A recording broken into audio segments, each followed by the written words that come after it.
But I just want to make sure I got enough because I don't want to take no weed with me. And have a good time. Why not 40?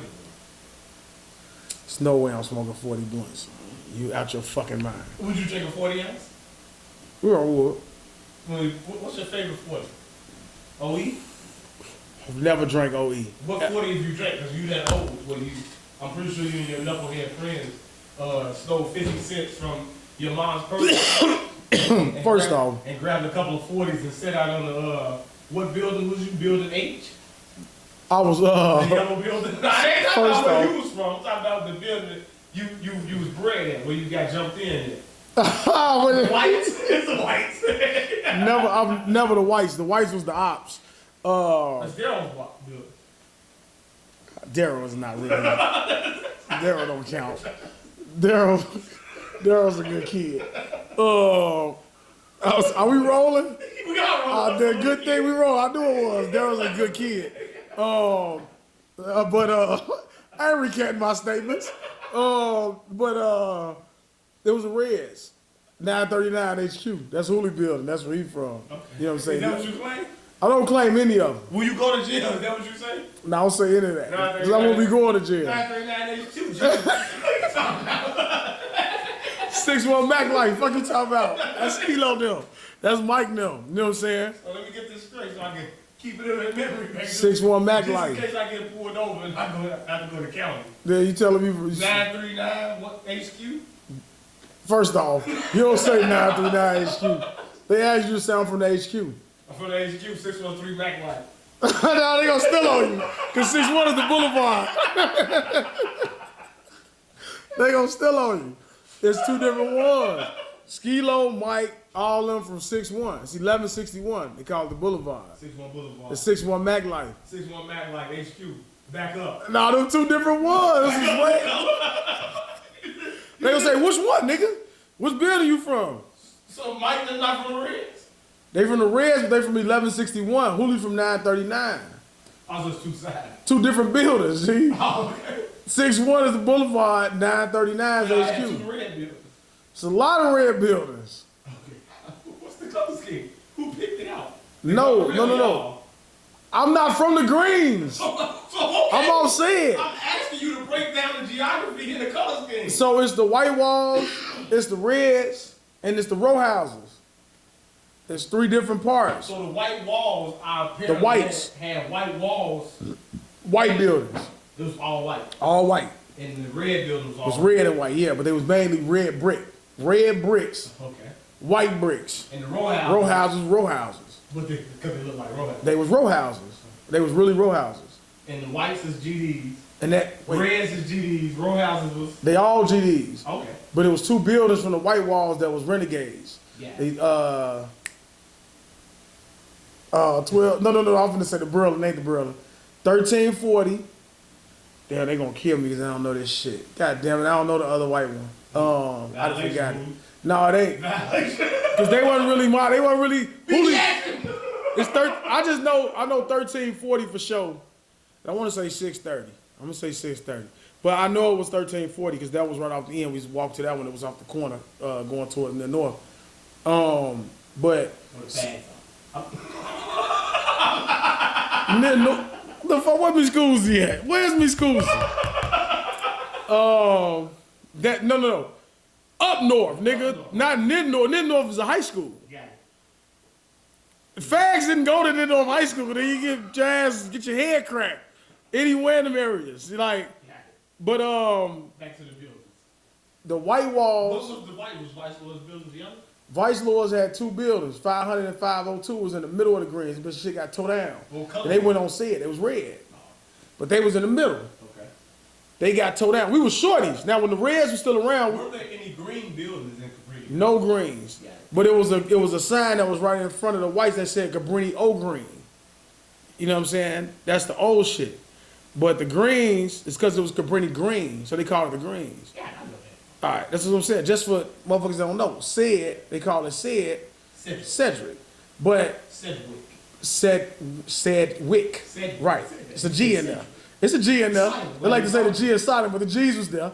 But then you go to On the other side, you got the board down, man. You ain't got the board up. But on the other side, you rarely caught. What Polo G agreed again? Never mind. What's his name? Polo what? G. I did. All right, well, why the G in there? But anyway, but the niggas really all said they didn't really hang on said. They hung on Hudson, which was on the backside, Evergreen. But the White Walls was what it was 2 buildings in there. They were CC Renegades. It was 630 or 720. 720 is what it was. 720 and 1340. And they went against the whole Greens. But what Skeel on them from is called the Boulevard. 6-1, I think it was 1159. I ain't too familiar with the Boulevard. There's a lot of different buildings around there, but then Hooley, and them was from HQ, but that was considered the end. So they called it the end. That's where the row houses was, and that's where Hooley and them buildings was. It was on the end. Which one was from y'all leader? What was Hoover from? What was Hoover from? What building was Hoover? Was Hoover even from the Greens? Well, that's your guy. I don't think Hoover was from the Greens. Well, Hoover. He's from outside. I don't know the history of the facts. Don't put me on the spot. Let me call Hooley. Let me give me one more call. Pick the phone up, Hooley. I need you on the fucking live right real quick. I'm not connected, man. Let's see if it connects. Is it on? It is. I'm disconnected. Holy.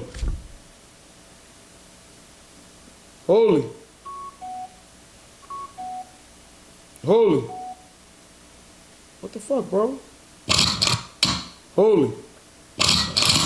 Why the fuck I can't hear shit? Did you disconnect? Hello? This is a voicemail. Nigga ain't pick up. I'm talking to the voicemail. Yeah, we'll have to come back. Let me do some research like Lil Reese on that. Do you know if he's ever visited the grave? He probably has. Okay. That was before my time though. I was a shorty. Like, and when I came on set was I don't even think 500 and 502 was still around. It probably was still there. Like that Cobra building was still there, but it was kind of abandoned. It was the first 2 buildings in front of Sewell Park. There was Cobra buildings. Them bitches got tore down. And 500 and 502 was literally in the middle of the Greens. It was still there because that's when they said like it was a snipers and shit like that. So Hooley and them, it affected more like Hooley and them because I was on the other side. So on CL, we went to Manila. Manila was nowhere near Jenna and Bird and all that shit. So it affected them more than it affected us. When they tore the buildings down, all them niggas started to go out west and come on set. And then it was just, the Greens was literally all GDs. But then they would have like different names, different sets and shit. D-Block, all that kind of shit. And they would be in tour with other motherfuckers, CC Renegades, you know what I'm saying? That was what they called themselves, niggas in the whites. Okay. You know what I'm saying? Hooley and them you can ask Hooley when he said next week, when he's finally done with perfectly roll out, when he's finally done with his 5-episode suspension. Access granted. Access denied. He was suspended for 10 games. It was reduced to 5. So he'll be back and he can give you a more historical lesson when it comes to the Greens. But hopefully I did my job and I covered it as well as I was supposed to, being a person that was a guest in the Greens and not someone that stayed there. You know, never gonna overstay my point. Never gonna sit up here and act like I'm from somewhere that I'm not. But if you ask motherfuckers, they know I was there, and I was there with chains. What you gonna be saying? With all my J, whether it was fake or not, I was there with all my J, with my bandanas and all that. Does J stand for jewelry? For jewelry, absolutely. But not jewelry. You were wearing those. Not real ones at the time. I'll say that. You was wearing the Guala jewelry. I was wearing the Jordans that everybody else was wearing on your west side with your see-through mics and your fusion color Jordans and all that shit. Y'all know they wore all that shit. Everybody wore that shit. It was a phase. It was a thing. We had a summer, had a run. Your birthday is a thing, daeo. It is. Give me that give me that lion. Give me that Leo. Give me the roar. That you've been trying to get me to do for a year now. Are you gonna do the roar? I'm still not gonna do it. It's been a year since you introduced do the roar for me. Give me the roar. Hold on, man. You gotta keep talking. I don't know what the fuck I'm saying. But Leo season officially here. When did it start? sometime in July. Those Leos don't really matter. It's all about the August Leos. Even though Leo family is a Leo, but the August Leos are a little different. We different. We cut different. We are here now. Seems surreal. It's like 1 week away, but I don't really feel it, bro. I swear, the older you get, the less excited you are about birthdays. You like, that's another one, another summer down. You know what I'm saying? But I think this time last year, I had a trip planned, and it didn't go so well. Got another one planned. There it is. Give me 6 of those.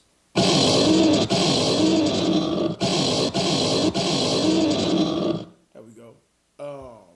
Got another one planned. Hopefully you'll be getting what you want. I will be posting, and it will be for people, and not just for myself this time around. So I'm telling you, I will be making some posts, and we'll see some stuff going on. You may not see me cutting the rug in any of these posts. You just get a lot of visuals. All that other stuff will be in my personal vault. Close friends? Yeah. Are you creating close friends for this? Nah, no way. This is gonna be my personal vault. For your eyes only. Would you like for me to share some No, for me not cutting the your eyes rug? only. No, not that type of stuff. Come Close on, man. friends. All right, I can rate close friends. Yeah. I do that. When you do the fucking hula hoop or the limbo or some shit like that.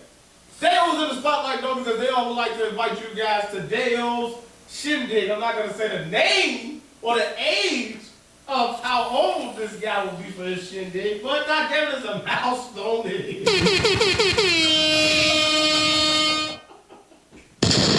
Give me my money. Awkward. It is a milestone. Me Scoozy is right. It will be a milestone. Tommy Hilfiger? It's not about me, man. We just here to do a pod. Where'd you get a Tommy Hilfiger shirt in 2023? What's wrong with it? Who wears a Tommy Hilfiger? I do. I do what I want. I do what I want. You like it? Little Uzi? Yeah, I like this, man. You got the drawers too? Like that one? I don't have the Tommy Hilfiger draws. I actually have on some PSD weed draws. Do I have any Tommy Hilfiger draws? Yeah. Yes, I do for my trip. I got a shirt. I got a couple Tommy Hilfiger shirts and the draws to You match. wear Tommy Hilfiger on your trip? Yeah, absolutely. I got to wear a button up. So yeah. I'm a grown man. My obviously get spiffy in those Tommy Hilfiger outfits. What should I be putting on? Tell me what I should be wearing. I don't know the name. Ball mane? I don't know the names of clothes anymore. Should I be wearing I don't know who's popular. Milano, whatever, all this high designer shit, Gucci? You don't know what design. I got a couple Gucci Black material. ones. Like what? The coupe. Episode 135? Is that what we on? 135. You aged the podcast. Like Jump the broom. Aging the podcast like yourself. Come on. To help daeo blow out all those candles on that cake that should have. It's gonna be like this. I'm about to go through that bitch twice. Two rolls of a set number. I say that. Yeah. That's what we doing. You're right. Could be 15, could be 10, could be 20, You're right. could be 30. 2 sets of one of those 3. 4, pardon me. You know, that's what we doing. Not come one, come all. Please reach out to bday if you are interested. Don't reach out to me. What's gonna be the password to get in? You just gotta run it by me first. Yeah. You know what I'm saying? Strict guest list? No, not strict. I just don't want to. You know what? Don't you talk to your constituents and talk to them how you convince me to open up more when it comes to like being. And this is a problem with my shirt. Do you have a problem with my Tommy Hilfiger shirt? I was really thinking about this. You don't like niggas, so you got to go. I don't either. But niggers, like, I just saw that where I'm like, Gucci doesn't either.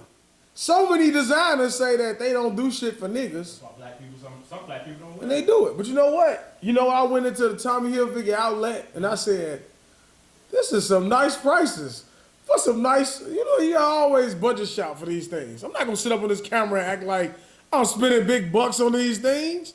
Looks nice. I got a nice shoe that go with it. You know what I'm saying? I got some jewelry to match. You know, I think it looks nice. I think I put it together well. Are you going? Is this your birthday outfit? Absolutely not. I got something for your ass. I got some colors for your ass. Pause. It's still not designer. It's a nice little Nike, some Nike shit. But the colors is what I got for your ass. I got something for your ass. For your birthday? Yeah, for my birthday. How many outfits for your birthday you got? See, and you know what? You gotta have at least 2. Let me tell you something. I never really have a birthday outfit. So this is what I do. I'll be like, I go through my shoes. I go on my Instagram, go through my shoes and say, I ain't wore them yet. I want to wear these on my birthday. And then I'll be like, I don't have anything to match that. And then I'll end up, this is a shoe I'm going to wear. So I pick the shoe, and then I'll see if I decide to put something with it. So I do have 2. I got 1 pair. I want you to go on my Instagram at some point while I'm away and look on there and see if you can find the shoe that you think I'm putting on. Scroll through all of You ain't got to. Just go through it's within the first 25. Okay. I say that. Because I don't post shit with shoes, so it shouldn't be a lot to go through. I know you're not going to do it, but I would really like for you to test and see if you be like, this the one. And I may have on something for that night. That's for you. And then early in the day, I may put on something else. Yeah, some blue. It's always got to have some blue. So I got to have a hat and a shoe that matches. I don't really care about the clothes. It's about the shoes and the hats for me. You know what I'm saying? It's always been that way. So when you would see me with something, like, you never going to see me in no overly flashy shit because that's not where I am. It's like the jewelry, the shoes, and the hat. That's it. And you can look at my watch or you can look at something and you be like, okay, fuck having them designer shirts and pants and shit. True Religion, I still wear True Religion. I can say maybe it's these. I wore them. Nah. I know. Nah. I think you wore them already too. I wore them. I wore them last year. I'm not gonna tell you if you guess. Nope. I ain't wore them yet. I was thinking about wearing them out of town. But I ain't I was probably some shit like this. I wore them. You wore them? I worked in them. Them the UNC's to Chicago retro ones. That's an expensive shoe. I could have resold them. I wore them. They're the ones you threw up on. They're the ones you threw up on. He thought I was mad about. In Miami. You was very bad. Spider-Man joint? I wore them. I'm wearing them in Mexico. Reluctantly. Because, you know, they say, like, you don't want to look too flashy. You know what I'm saying? So those are in my bag from Mexico. Those are nice. It's a nice shoe, ain't it? You wore these already. I ain't wore them yet. Oh, these I ain't wore them yet. Don't put it on there. Don't give it to him yet. I got something for your ass. I got something for your ass. You inspired by me. That's it right there. I got something for your ass. I got something for you, Bart. I got something for your ass. I said, I went and got that shirt. I said, oh, I got something for Devin ass. I can't wait for him to see it and say, how old are you, guy? I was like, hey, look, man, just keep beating. I'm just going to keep beating Mother Nature. You know what I'm saying? But episode, what we on? I believe this is episode 126 of the Straight Gas Homie podcast. Damn, I jumped us up 9. I am dblock the GOAT. You're fired. To my left is Daeo, the truth teller.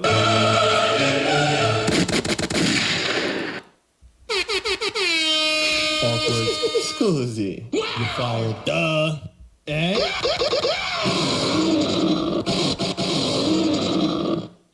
And we back. I'll go through our episodes. Sometimes I go back and look at the ones with a high view count from the earlier pods. I was talking to my boy Eddie. I was telling you that I'm inviting. He's a consistent listener of the pod, and I was telling him about how we always been kind of ahead of the curve, but we just don't. He was like, "You guys do any promotion, no sponsorships, any things like that?" I was like, "No, we real bad at that shit, man. We really need somebody to like help us with that shit." And I was telling him like how long of the process it is for you to even like put the episodes up. You know what I'm saying? And like how we had more promotion and this and that, like we probably be better. That is what you need to roll backwards. I already know how to roll them, but it's like way better. So much easier. Get that. But I know you're gonna just fight it and say, "No, I'm not doing it. I'm not doing it." I don't need to smoke backwoods.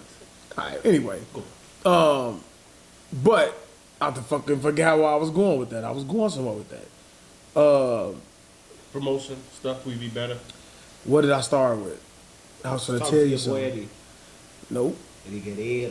Nope. I forgot. God damn it, man. This about with the pods, man. You said you going back, listen to the podcast. Oh yeah. How we ahead of the curve on things like that, right? Yeah. And how we looked at the Kevin Hart thing, and how he was talking about women with their asses. And I was like, let me show you something. And I went back. Did I say this last pod? Mm-hmm. Okay, I thought I did. I thought I had deja vu for a second. Second time daeos brought up something from the last pod. And I told him that too. How I don't go back and listen to shit, so I don't be knowing that I be saying stuff like that. But anyway, always ahead of the curve, man, with the things that we do. I went back and I listened to, that's what it was, listening to the soundboard and how much into it you was in earlier pods, and how like later on, like to us now, it's kind of become like a lost art in the pod, man. You know what I'm saying? It used to be a major part of the podcast, the soundboard. I would like you to get back more integrated into that. I got it. You know what I'm saying? Did I use that word right? I hope I did. I feel like you did. Okay, I think I did. Integrated it back into the pod. Yeah, get back in the pod, man. Get back on your shit. Okay? Because it's a major part of what we do here. You know what I'm saying? Sure. All right. Well, episode 126. Do you think what's more of a turn off? Since you want to bring up old shit. All right. I'm not sure if I asked this question or not. But a man that can't fix anything or a woman that can't cook? A woman that can't cook is more of a turn off than a man that can't fix anything? Mm-hmm. Why do you say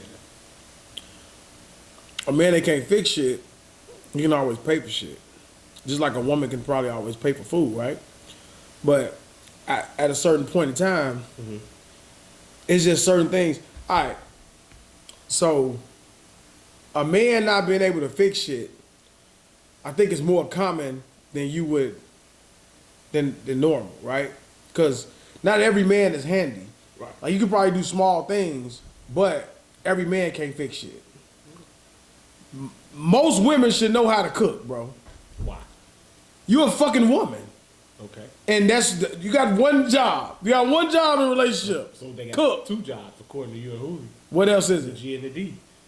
Hooley says you lay down and you produce, and then Dale says you get up and you cook a meal after. I didn't say you gotta. After getting you definitely should be. Field full of male semen. I saw someone's white dude stubbed his toe and he said, "Fuck me into tears." And I was like, "You should be fucked."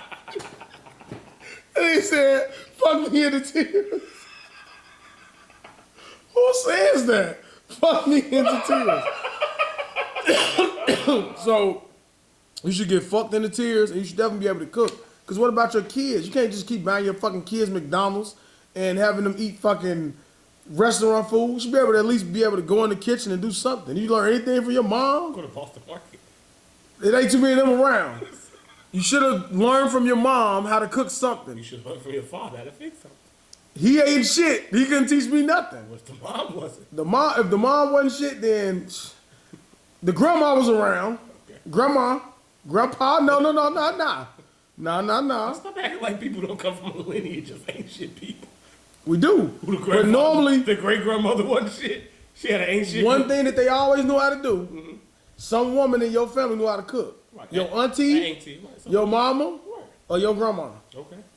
Now, in these black families, everybody. I'm sorry, you're a dinosaur. Everybody had an uncle with a cigarette in his mouth. They knew how to fix the carburetor. No, you're a dinosaur. You got a father that could just wake up out his fucking bed and just fix some shit. Like you can build whatever you want. Exactly. You can build another room in your home. See, I don't know too many fathers that can do that shit. One of a guy.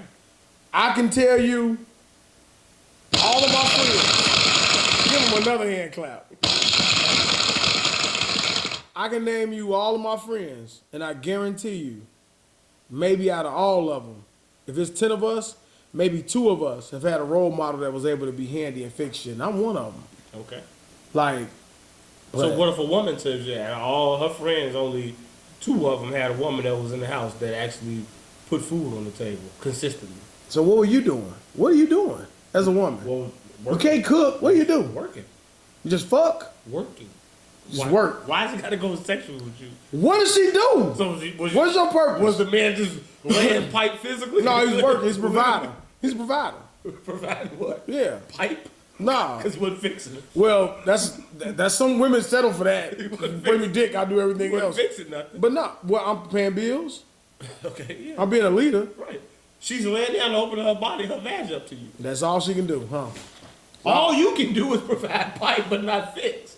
So all I can do is intake I'm pipe. providing but financial not- stability. Okay. I'm providing structure. She's providing. I'm building you into a great. She's taking care of your kids. We're not having kids. You can't cook. We ain't even getting to that. Okay. So this scenario doesn't apply to me, because if I'm dating a woman that can't cook, I'm probably not gonna be with You her. wouldn't be with a woman that can't cook. First off, Do you know how to cook? yeah, I know how to whip some things up. So why can't you be the one that cooks in a relationship? I'm gonna show your ass how to cook. You gonna learn? You gotta learn from me. Okay. All right. Why can't you cook? I will cook. I'm not gonna keep doing it. So I'm working all fucking day. So she. My work is different than yours.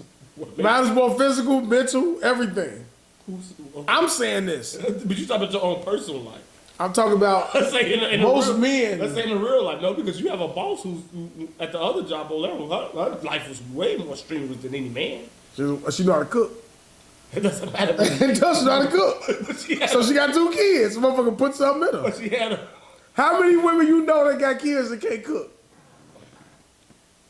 How many? Tell me now. How many women you know with kids that can't cook? I know one off the top of my head. With kids? Yeah. How many? She has a kid. She has a daughter. One. Then she can't cook. Probably a grown ass daughter now. Probably one and I done. like 3. One and done. She young She's too. not with the father. So you laugh because she can't cook.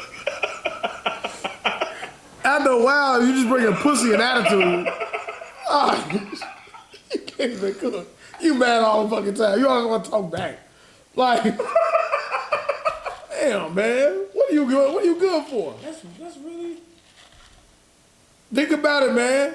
All these fucking people who gonna talk to you and tell me I'm ignorant and say, he don't know what he talking about. Prove me wrong. I bet they ass know how to cook. If they ass can't cook, I bet they single. Bitter. Still talking about their baby daddy. Or talking about their ex. That's the fuck happening. Should learn how to fucking cook. You better get your ass on Instagram and look at the recipes, get your ass in that kitchen, and put them fucking mixes together and say, here, dinner is served. It's not hard now. I know another woman that can't cook who was single. No kids, what I'm No, saying. she had a daughter.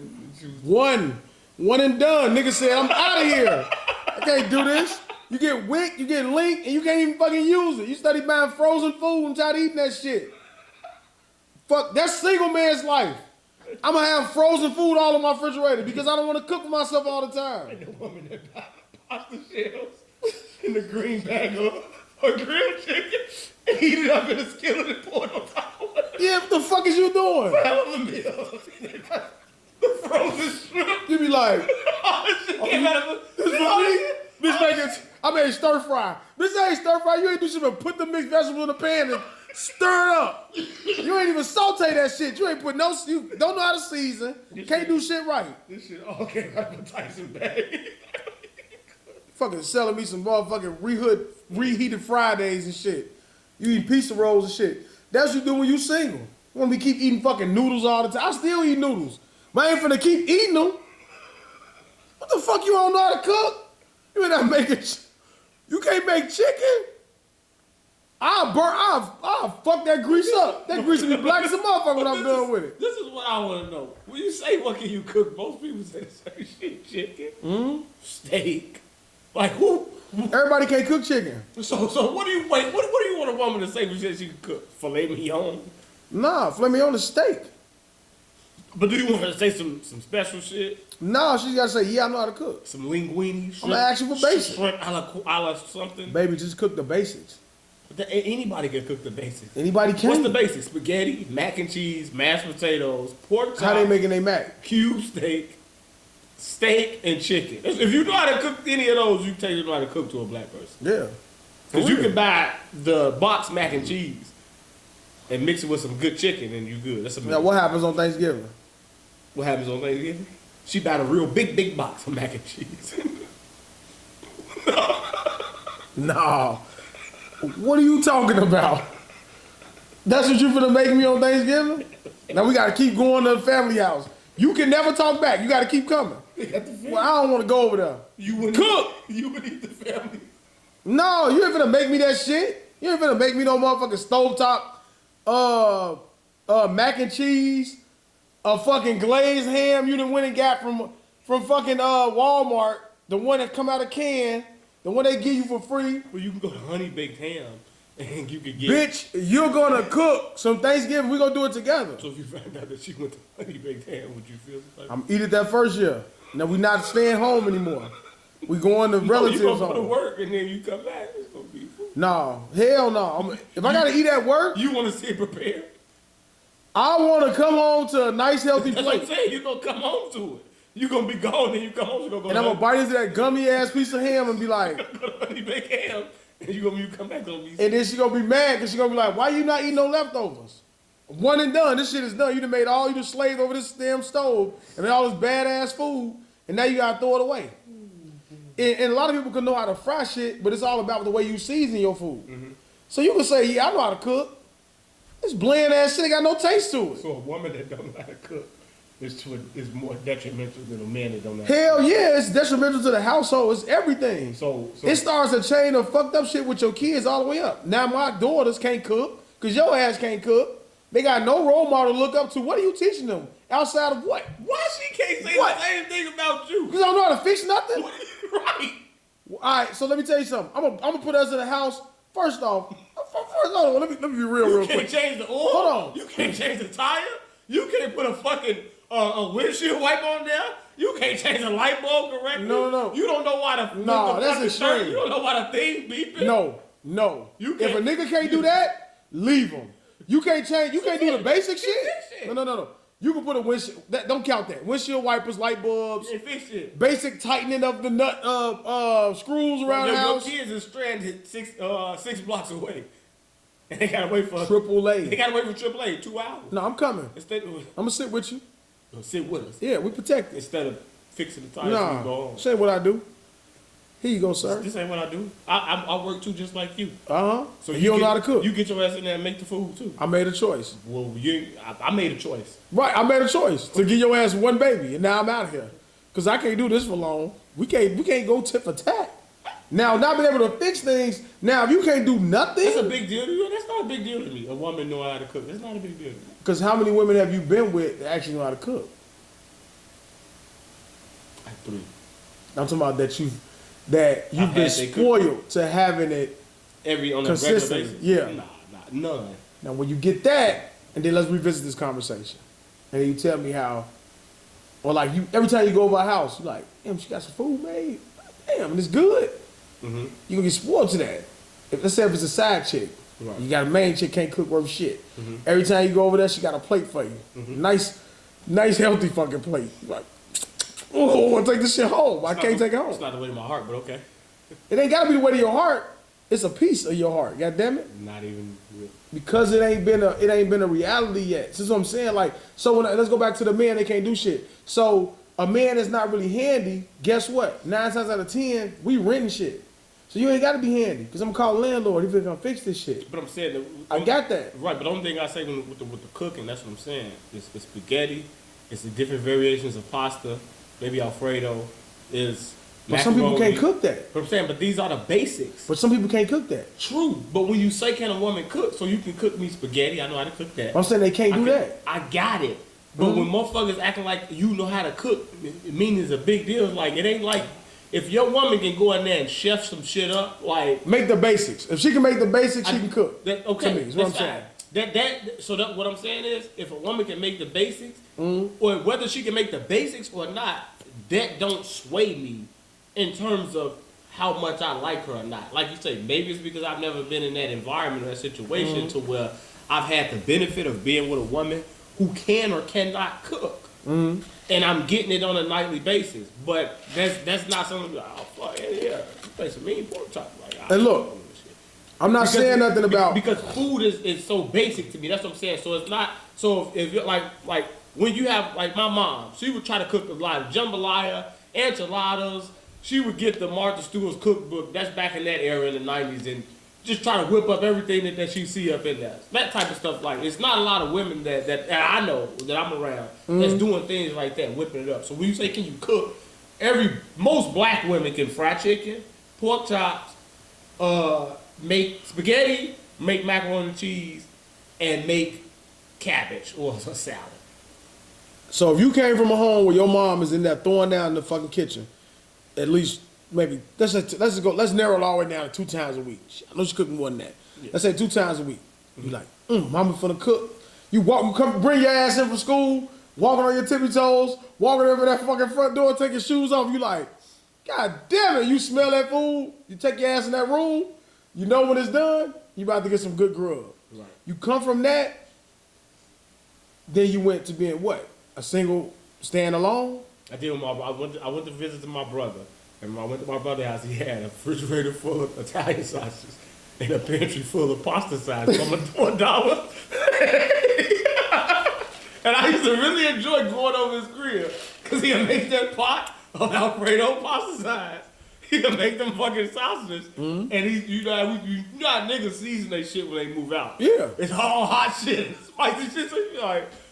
It'd be nasty, but it'd be good, and you try to make yourself think it's good. Yeah. Because you bite into a bunch of fucking spices when you eat with niggas. Yeah. You know what mine was for the kids? That's all it did. Hamburger helper. So that's all I made. I made a mean-ass hamburger helper for the kids. They be like, Dad, can you make the hamburger helper? You know what they love now? I make a nacho salad. Dad, can you make that nacho salad? They tear that shit up. So I'll make that shit for you. You'll eat it. I won't tell you I made it. But when I moved out, that's all I made. So you never lived on your own. Right. So you never had to go through the struggle meals. Right. That's what I'm telling you. So now I went from my grandma's house where my grandfather cooked better than my grandma. But my grandma could do the basic shit. So she would cook. I left there, went to Marie and Danny would cook when I was over there. Then Marie would cook. So I've always had that consistently in my life. Everybody knew how to cook. So I wouldn't know how to. That's why that's a requirement for you. It ain't even a requirement. I just say that I would notice it. Like where I'm like. But you wouldn't be with it. Because like even now. If this is over with and moving on to your next girl, requirement is that she got to know how to cook. At some point, she got to learn how to cook. I'm going to show her. It's a just requirement. Say it's a fucking requirement. It's not, I'm saying it's not as big a deal as you probably making it sound. Would you be with a woman who don't know how to cook?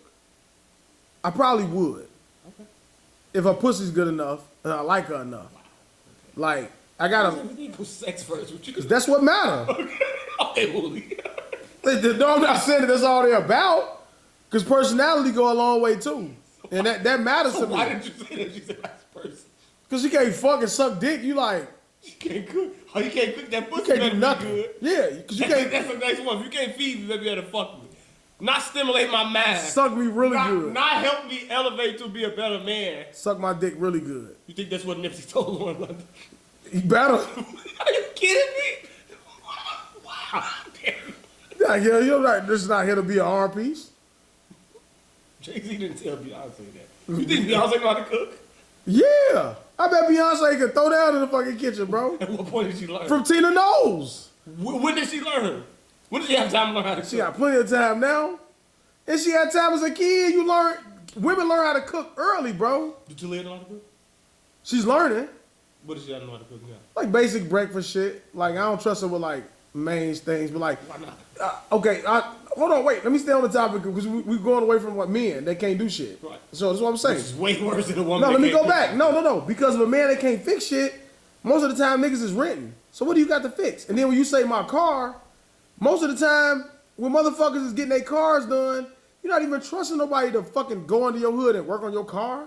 You talking about changing a fucking flat, bro? Like that don't count as fixing shit. That may be the oil, the brakes, all that stuff is $400-$500. That don't matter if I can pay for it for you. But if you got 3-4 cars in your household, what are you, Hispanic?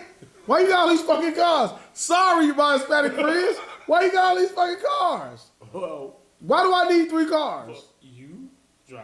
Yeah. Your woman drive. Mm-hmm. if you have 2 kids who may drive, one of them has a car. So that's 3 cars right there. Mm-hmm. So if they both have cars, then that's 4 cars.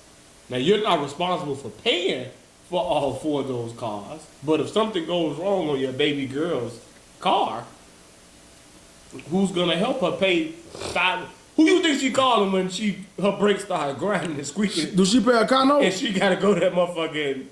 Do my daughter pay a car note? She does. She pay car insurance? Every single woman. It's responsibility. Every single woman I know, at some point in time, they can always go back to their father and ask to help pay a bill or some type of repair expense. So are you telling me that your kids cannot call you and say, I need $300 because my brakes cost $450? No. And that ain't a reality of mine. I don't know a lot of women that can call their father and say that. For real. Really? I swear to God, Is their man. father present or walking among us? A lot of times they not. Not present? Not present. They not a factor. Okay, let's talk about the women you do know. I don't know many. You don't know women with a father in their life?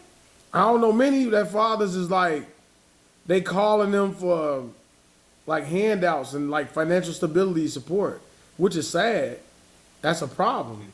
That's a real problem. Change your freak. Not even that, bro. Like, You never bumped into a woman with a good father? not saying never. I know women with their fathers present, And they can't call. but they not calling them for financial. Yeah. Let me say this. Maybe I don't know them enough to know that they call their that they got a father. relationship with their father that You much. pay that $200 cable bill? Yeah, I don't know that much. Yeah, I So ain't. you wouldn't pay your kids cable bill?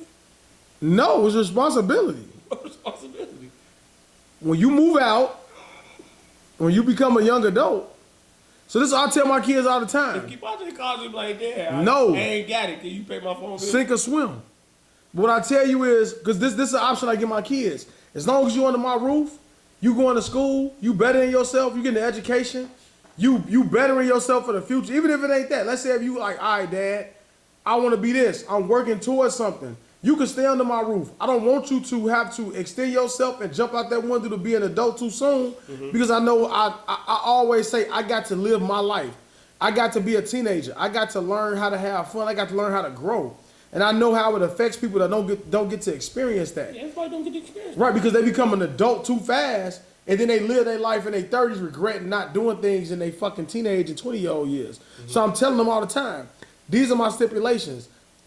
You don't got to worry about that. I'll get you a car. I'll do all of that shit as long as you're doing what you're supposed to do. But once you decide But to, I can't be what you're saying that I can be living under your roof. why you say that? Because they can't. How come they can't? Your kids can't. Talia can't stay out till 3 a.m. Why do you need to stay out 3 a.m.? Because she wants to fucking live her life and do what you just said. You don't need to be out at 3 a.m. What? You're a young lady. You need to be in the house before 3 a.m. Why? Because Again, at 7, what is it? All right, so what are you 18, doing? 19, was All right. you was outside with And girls what was at I 3 a.m. doing? Right. They had it was some shit that they probably shouldn't have been doing at 3 a.m. Sometimes not. Sometimes you're just kicking it with the guys. If my daughter is out to 3 a.m., it's a problem. I don't want her to believe that she should be out to 3 a.m. Marie shouldn't even be out to 3 a.m. Can your son stay out? No, he shouldn't be out 3 a.m. So this either. is what I'm saying. So by you saying that, now you put a curfew and a stipulation on your kids. So now I have to remove myself from you because I can't live the life I want to live under your roof anymore. There's tell you. rules and stipulations that come with it. Which Listen. is why I'm and from experience, I'm letting you know that this is why as kids we would move away from the parents' home, because whatever I may want to do, I can no longer do it under your house and under your rules comfortably. So now I have to go out and be my own person because I want to stay outside past 2 a.m. I want to be able to go outside and leave the house at 10 o'clock. I want to be able... Lily can't, at 18, 19 years old, Lily can't get up out your house and leave at 10:30 at night and go somewhere. Be back by 2. If she get up and walk out that door at 11 o'clock, the next morning she come, why you always walking going outside so fucking late? At some point you have a conversation with her, why you leaving out the house late. I never did that with Kenya. At some point, if it keeps happening repeatedly, at some point it's gonna be like, stay being later and later. You 9:30 one night, 12 the next Is she night. coming back by curfew?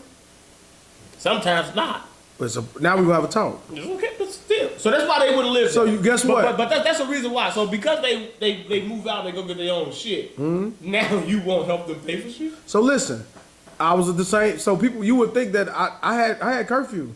I hated it. When I started hanging with Hoolie and them, they made me feel bad about having curfews. I didn't want to have it. Once I decided to leave my grandmother's house and go be with Marie, I decided to be on my own. I no longer can rely on my grandmother to do things for me. Because I made a choice to be an adult. That's a fucked up way to think. That's the way that's how my mind was. So I made a choice to be an adult. So like I had to fall on my face and learn how to pick myself back up. I'm not relying on nobody like, and then once like when we went through like really, really hard times, like I told you that time we had the vehicle and we were broke, we couldn't get a motherfucker to give us 30. Nigga used to be the motherfucker come sit in the car with us. That was long. It feel like that's a long ass time, nigga. Like it's a long way. Think about it, nigga. This is what I come from. So that's what I'm saying. Like I come from that to like now where I'm like. Well, so why would you again in turn do that to your kids? I'm not doing it to them. They're making a choice. I'm giving you an option. So if this is more like if I could do it to where like if me and Marie didn't work out, nigga, and I can go stay with my grandma. I would never be there, but I would provide. But then I know, like, I don't have to. I have a financial. It's a financial gain for me because now I don't have all my money tied into these things. I have more financial stability, or I'm able to do more things financially for myself than having to tie them into responsibilities. But what I'm saying is, why wouldn't you break that generational thing that I feel like plagues all black families, or most black families, where the parents have to get it out the mud, so then they force their kids to have to get it out the mud instead of being that helping hand that they wish that their parents were, so they can be that to their kids, so then their kids can have a leg up on everything else in life and in the future. Because as you well know, at some point in time, you maybe just needed $500 and it would have put you in a much better position than you not having it. Now you got to max out this credit card. Now you got to do this or do that. Like, so just that helping hand from maybe a parent who, if they would have floated you $2,000 and didn't want it back in return and said, here you go, this is starter, or I know you've been going through a rough time, here you go, and help out, you may be in a better position. So it's like, if you needed that and would have loved that, and you can provide that for your kids, then why wouldn't you do it just on some, it's like you standing on your own pride saying you made that choice to leave, so pay for it on your own. Like, no. So you posing two scenarios now. So this is what I'm saying. Like the scenario where you saying it's not that my kid is not.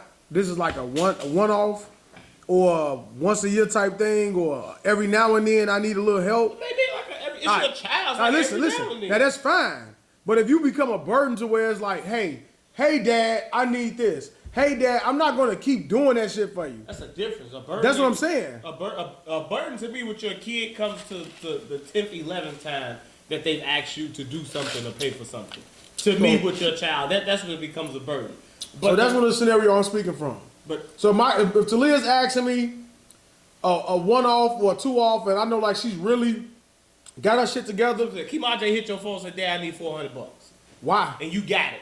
Why you need that? And you got it to loan it. It won't hurt you. It won't change nothing. I want to know why. And he tells you why. I need help. I'm behind on this bill and this bill. I'm 2 months behind on both these bills. I need help to pay. Now I'm gonna give it to him, but you know what's coming with that? Right. A speech. Okay. Which I know you don't like it. Right. But guess what? I'm gonna give it to you, just so I let you know. Like, hey, listen, this is a direct response to your poor choices that put you in this position. All right, we all make mistakes. We all fuck up. Right. This is me saying, here, I got you. Get yourself up out of there. Don't do it again. But you can't fuck up again and say, hey, Dad, I did it again. All right, guess what? Hard head make it soft fast. You ain't learned from the first time? I'm not about to keep digging you out of the situations. Right. You know what I'm saying? Well, I'm like, because I've done it for your ass for 18 years, plus probably. So now you don't get to move out and say, oh, well, do I keep the same? No. But I'm telling you. Now, I understand. Again, I've never been a parent. So you're speaking at it from the parent's point of view, and I'm only speaking at it from the child's point of view as to say what you're saying is, when you say I've done it for 18 years plus, first of all, that first 18 years is by you wanting to have sex. So you brought me here, so you are obligated to take It's not care of about me. me wanting to have sex. It's about me wanting to produce you. But you obligated to take care of me for 18 years till I graduate high school. Right. Once I graduate high school, now I'm out there in college working my own job, doing my own thing. I'm able to provide for myself. That doesn't mean that now you don't have to still do for me and provide for me. No, absolutely. Absolutely. So it's like no matter if I get into a jam 5, 6, 7, 8 times, yeah, the conversation should come. But I don't think it depends on what they're doing. I'm not talking about a fuck up. Or a druggie or whatever. Yeah. But just life happening. Yeah, she may get a ticket, or she may get a boot, or she may get pipe burst, this, whatever. Like, I've been around where a lot of shit happens where you're like, hey, yeah, Dad, I need this. Or maybe they ain't, the cost of living steadily rises. Maybe their job didn't steadily rise. Maybe they can't get a better job. Yeah, I'm going to help you. Maybe that's what But I want to also help you get a better job. I want to also help you put yourself in a better position to where you don't have to experience this again. Is what I'm saying. Okay. Like, I'm gonna help you, but if I try to help you and you like, no, I'm complacent. I'm gonna keep on fucking being this cashier right here. They're not paying me nothing. I ain't getting enough hours. Okay, all right. I'm gonna help you get out of this. What if you can't find nothing? All right, I'm gonna help you. We're gonna help each other. I'm gonna help you through this process. And once you finally get there, all right, cool. We there. I'm gonna help you through it. I'm not gonna but if you're gonna keep bucking back at the system and doing shit the hard way, like my sister. And I'm like, all right, I'm not gonna keep bailing you out. You making a choice to be this way. I could make a choice to be this way, nigga. I agree. That's what I'm saying. Like that's what I'm saying. Like, and to go back to the man, I'm not discrediting no woman, bro. But the man, we always gotta be over responsible, bro. Like, we not allowed to just be, and the niggas that are allowed to be that way is a fucking disgrace. Well, you're not allowed to just be nothing. You gotta better yourself for your kids and for your relationship and for just people around you.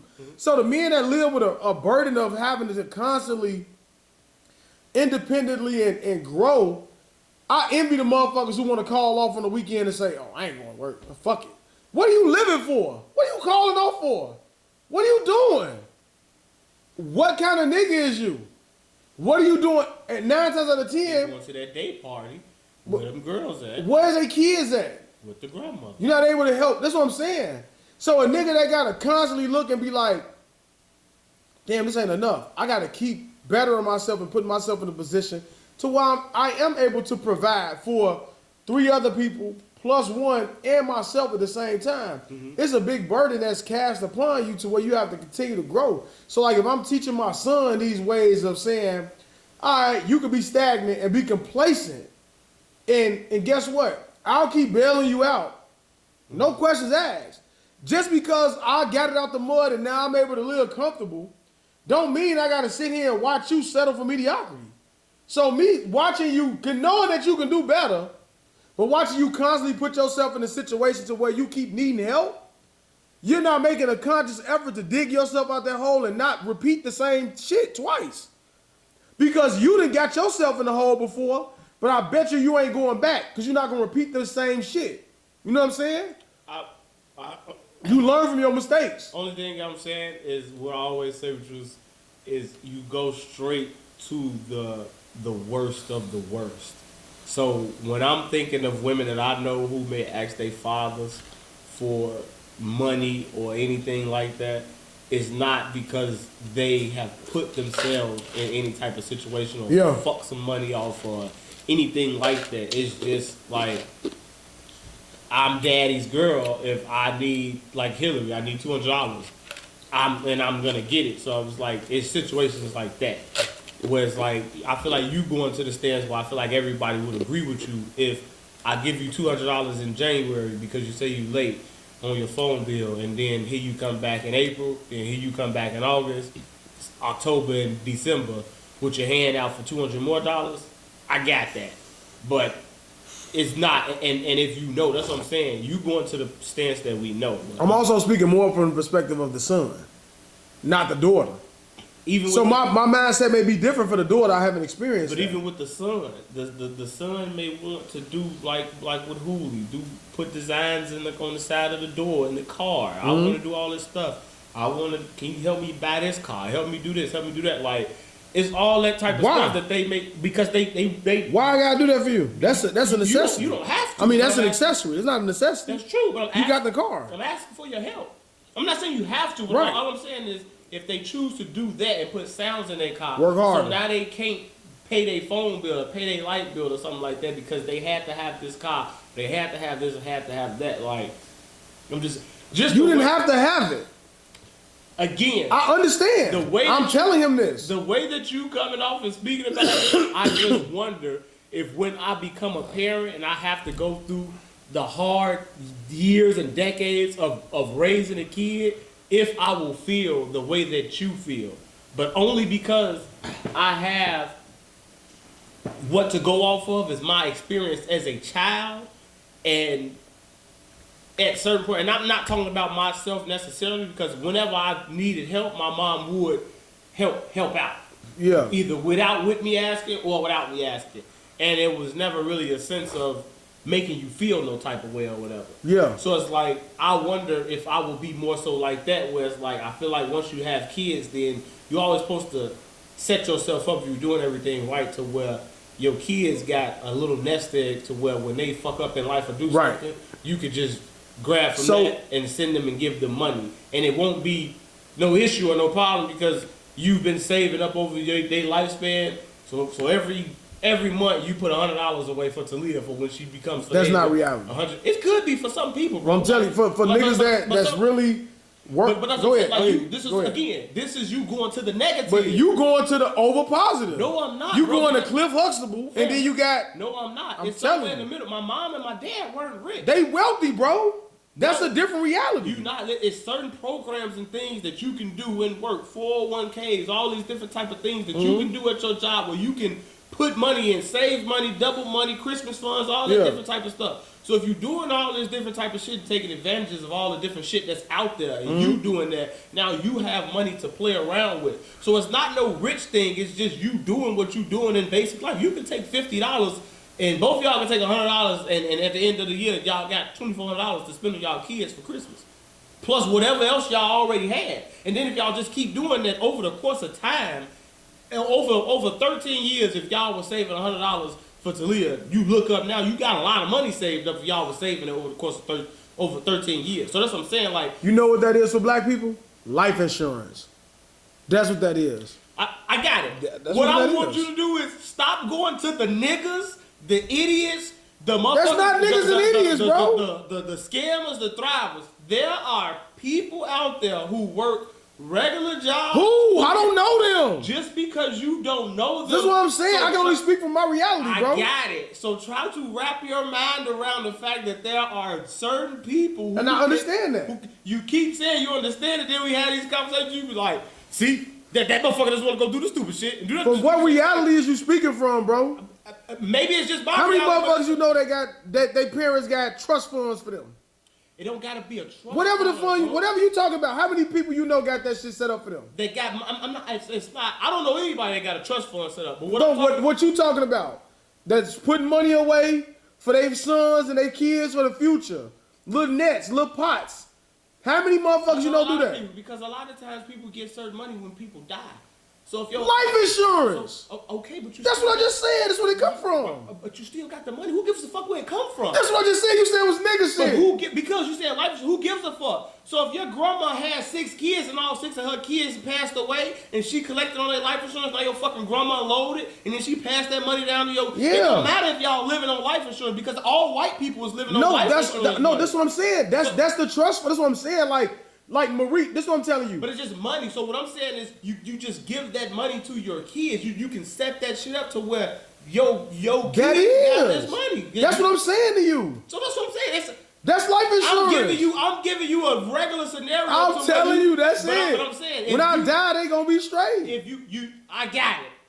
But right now, if you had money, would you give it? I'm telling you, no. I'm done with it, man. I'm answering all your questions. You said no. You I don't know what you're talking about. You said no, and I'm saying this. I think you should rethink that to break that curse of black people not having help to lean back on. A vast majority of us come from families who feel like how you feel. Can I tell you how I've done that? So we do it on the front end. I've done it on the front end because I've taken the reality that I grew up in and removed you from it. So this is me saying, hey, I wasn't put in the best situation. I wasn't given the best deck of cards to play with, right? So I'm telling you, I'm going to remove all of those obstacles out of your way. I'm not putting you in none of that shit. I'm putting you here. I'm putting you in this system. I'm putting you in this environment. So your mindset should be different. I got what you said. What I'm saying. That's what I'm doing for you on the front end. If it's not going to impede or hurt or mess up anything that the parents have going on in terms of causing them to be in debt, causing them to be behind on bills, causing them to not be able to do anything. So if they have that ancillary income or money sitting around that they can give to their kids, I think aside from their kids being a total screw up, druggie, just doing dumb shit with the money, if they call, I feel as though if you have it to help, you should help. And I will dig you out of the hole. That's what you. Again, but I'm not gonna consistently do it for you. That's fine. Whether I got it or not. Even with you saying that, dig you out of the hole. Like, to me, that's just the wording. It's like when you arguing with your girl and she say some shit like that. At the end of the argument, it feel like you feel me? Then she say some shit like that. You like, here you go. Why you gotta say that shit? Why you gotta go the ignorant way? It's that like, ain't ignorant, it's reality. It's like you put yourself in the hole. You right. And I'm helping you out. You right. If I'm asking you for something, if I come to you and say, hey man, I need $500, who the fuck am I to look at you and say, man, I don't need it? This is why I say my grandma texts me up there and say, you're supposed to be like, listen, I ain't gonna, what hole you got yourself in? Guess daeo? what? Don't ask me no. Listen, my grandma said, I need you to loan me $50. And I don't need you to, I don't want to hear about all that, what you done did. I don't want to hear it. I don't got to give you shit. You don't call me and tell me what you don't want to hear. So you humble yourself when you asking somebody for something. If I'm humble enough to come to you and say, hey bro, I need $500. If you say, so I got to listen to your shit. No, listen, I'm not going to tell you, yeah, I'm going to dig your ass out the hole this time. You gonna tell no, I'm not saying that to you. No, I'm gonna say, well, what happened? I want to know what I'm giving you money for. And I tell you. Now I'm gonna say, all right, so this is what I think you should do next time. You don't want to hear that. Guess what? You know why I'm doing it? It's me saying, I'm gonna help you, and I'm gonna give you an option on how to improve your situation, and so it can't happen again. So when you bring your ass back again, I'm eliminating the process of you saying, when you want to get mad when I say no, well, you never did anything for me. You've never taught me how to do anything. You never showed me. You never, nigga, I just gave you $100, well, they said $100 worth of gas, I just gave you some advice, and I loaned it to you, and I got your ass out the hole. And I'm gonna let you know about it again, because I told you the first time I'm gonna give it to you again. Bring your ass back the third time with the same problem. Click. The fuck you think I am, a fool? I'm not gonna keep on letting you do the same shit. And once you, it ain't even about the kids, it's about the person. If you my homie, nigga, if you come to me and say, hey T, my rent fucked up, loan me $500, I'ma say, here you go. Nigga, if I got it, here you go, bro. You know what I'm saying? I know it took a lot of pride for you to come and ask me. Bring your ass back next month and say it again. I'ma say, bro, what's up? What you keep doing? I'ma give it to you. But bro, what you keep doing, bro? Why you keep falling behind on your rent? Then now you gonna tell me what it is. I'm like, I'm gonna pose a scenario on how I can help you. How can I help you? You be like, no, I got it. I'ma just, nah, I got it, nigga. I ain't trying to talk about it. All right. Bring your ass back the third month. Bro, hey, look, we gotta have a real talk, G. I'm gonna come see you. We gonna talk face to face. I'm gonna say, hey, look, bro, I don't mind looking out for you, but I can't keep giving you money, bro, every month, bro. I got a family I gotta provide for. I got a life I'm trying to live too. So whatever it is you doing, you buying all this weed, you buying all this liquor, you know what I'm saying? You going out to the club or whatever the fuck you doing, or you just bought I come in your crib, you got a big ass TV on the wall, big sound system. You judging me. Hey, bro, you spending your money in the wrong places. Some shit you gotta sacrifice.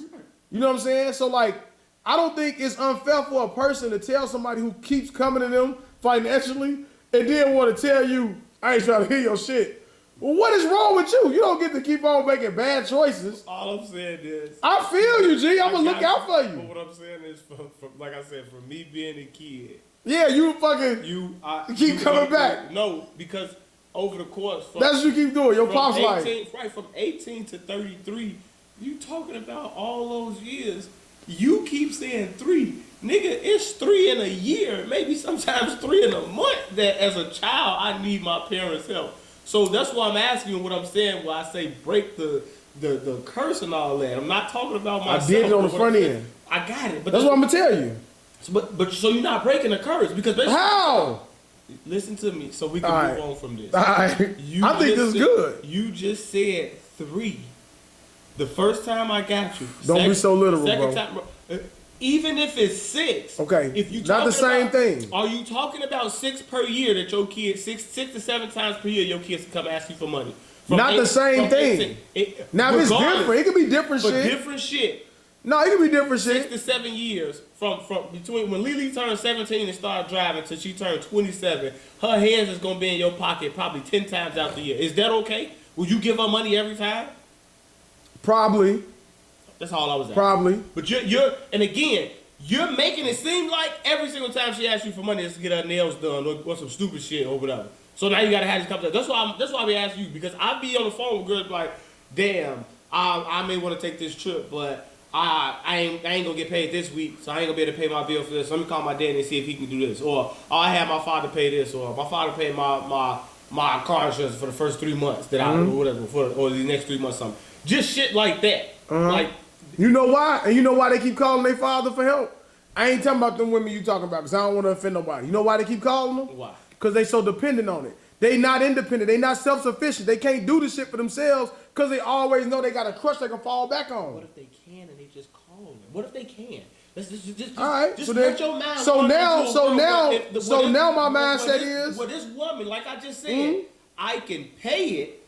I want to pay for this trip or these Beyonce tickets with this $200, but I need to pay my credit card bill off. So I'm calling Pops for $200. So I'm calling Pops to pay this bill. I'm calling because I need it. I ain't gonna get paid to the next check. Yeah. That's not me doing nothing bad or nothing wrong or nothing ignorant or nothing. No, right. I'm not dependent. It's not a crutch. It's not none of that. Do you see how you keep going back to this negative shit? Guess what? When someone asks but guess what? Like, but guess what? Like why? Now you gonna walk into the relationship with that person, and now they're expecting you to do that shit consistently for them because they know they don't always want to spend their money. They want somebody else to do it for them. That's what you walking into, right? Again, you are you walking into that? You just spent the. Are you walking into that? I'm gonna say yes because I don't even know what you're asking. But so that woman, no, that woman you talking to that keep calling her father for $200. You just spent a woman who has a working job and who man, that's reality, nigga. That's what it is. Wait, but so, do it for yourself. Do it yourself. Fuck you keep calling me for. You just said that's selfish of them to say. I got it. I'm gonna call my father for it. You got it. You just said that. The check. All right, my check come next week. These tickets. But I want to buy some Beyonce these tickets. Tickets is on sale on the 28th. I don't get paid to the 31st. You give me my money back? No. The fuck? Well, you can't see Beyonce. I want to see a lot of shit. Maybe I will give you money sometimes. All right, give it back. I give it back. All right, you give it back. I one off. One off. You get to keep it. You're great. The fuck? You crazy, man? This why these hoes is, man, this why these bitches think like, I ain't talking about nobody you talking about. I'm talking about the women, certain women in general. This is why they mindsets is stuck on sexy red. The nigga gonna do it for me. I don't mind doing it for you. But don't walk your ass into a relationship not knowing how to cook, half-ass can fuck, and then think somebody supposed to just keep financially throwing money at you. But that's what I'm saying, bro. It's a even, like, you expect something for that money, bro. I'm not, but listen. You don't expect nothing for that money with a woman you dealing with? No. You're a fucking liar. I'm guessing you said sexual Look at that, like, I don't like any sexual nothing. You ain't expecting nothing. What am I doing? What are we saying? What am I doing? A woman call you up. For what? For $200? Yeah. Is me and this woman having sex already? I'm asking you. Apparently, in order to ask me for some money like that, we have to have a sexual relationship. So you expect something from them? So if we have because a woman you just cool with can't ask you for $200, right? If we have a sexual, it depends. I'm asking your motherfucking ass now. So can a woman that I'm not cool, she gotta give it back. Just argue with me all the time. No, I'm saying to you. No, that's a different scenario. No, it ain't. If my friend asks me for $200, she don't want she want Beyonce tickets. No, if my friend is that's what Beyonce tickets. The same scenario. If my friend is out and she needs the money, I got it. Cool, I give it to you $200. I may not ask for it back if it's one time. If it's a one-time thing, you can have. I may not ask for it back. Right. But the second and third time, you can't. Just One time thing? Man, he lying. You So, know, so India can't hit you up for 100. You gonna expect that back? any motherfucker call me and ask me for anything, I want it back. You expect money back from everybody? Hell yeah, I want it back. Except my grandmother. That's it. And she a $20 me till she a $20 me a week to 100, and I don't want it back. That's crazy. I'm not just in it. Listen, that reality that you see of 401ks and all, I got to keep dipping into that to survive. So I'm not in a situation to where I'm financially able to just be giving motherfuckers shit. Sometimes motherfuckers just need it. Like, you got 80 for me, bro? Once I give you 80, Take it. Yeah. don't ask me no more. You agree? Like Birdman. No, I'm not, man. I'm being, man. Wait till Hooligan next week, bro. I'm just saying. When you bring another motherfucker, I don't give a fuck. This real shit, G. But the woman that's asking me for money, I'm not expecting any sexual favors from her. If a friend asks me for $200, cool. For Beyonce tickets. There's a limit. $250 is the limit. All right. I'm not giving you anything more than that. One off? As a friend, you got a $200 to $250 limit. She's struggling. If there's anything over there, you have to tell me where this $300 is coming from. This is all I just said, man. You just told me down. You talking about your kids. That's what you was talking about, your kids. It doesn't change. I'm talking about a homie, a girlfriend. Bro, it don't change. If it's a girl I'm having a sexual relationship with and she asks me for $200, you can have it. I'm not expecting a blowjob for 20 minutes. Not right at the moment. I'm not expecting anything. At the moment. I'm not expecting anything to come from that. You can ask me for money. It's good charity. I'm not expecting You know it's good charity. It's good faith. You like, this will pay off on the back end? Hey, man, listen, I don't know no back end, front end. You fucking lying. That's not me. You know once you, because if you tell her no, then what happens? I ain't at it. Then what happens? What do you mean? What's supposed to happen? You know it's an attitude. Go find this from somebody else. It's an attitude. With who? With you. She got an attitude with you because you can't do it. So if I just paid my rent and my car, She don't give a fuck. And you my man. You supposed to be able to provide for me. You asked me. me for $100, and I'm like, I ain't got it. You got to wait till Tuesday. I need it now. All right. That's what she gonna say. Okay. You think you gonna get some pussy tonight? Tomorrow? Is this supposed to? I'm asking you. Again. When you gonna ask? No. It's Monday. It's Monday. She asks you for 100. You tell her no. When you ask for some pussy? I'm not gonna ask. All right, when you gonna try to get some pussy? That night. You think you getting it? If real life. You think you getting it? If I don't, don't All interrupt. right, Don't interrupt. I would like the blood. If I don't, and you tell me it's because I didn't give you 100, because I don't have it, do you really want to play this game with me now? Is this what we're going? We're adults. I'm not gonna get mad. I'm not gonna do anything. I'm going to get even. I'm going to be more pettier than you've ever been. Again, I'm going to start walking around naked, hard as a rock. I'm enticing. It's a fucking game now. That was a game. Let's play. But you gonna lose because you gonna go to that pussy as soon as No, you I'm get to not. you. Please. Because I feel like you being overly petty for this, so I'm gonna be overly petty to you. I can hold that longer. How long do you think you hold out on that pussy? Let's see. The thing is, how long does the woman, how long do you think she can hold out from you? She just go get it. What if she go get it from somebody else with that $100? Well, I can't go get it from somebody else. It ain't the same. It ain't the same for me, for her neither. You sure? Because now she's selling her soul and that pussy for $100. She don't think so. Bad. She been listening to Sexy Red. That's fine. She thinks she winning. But when she listens to SZA,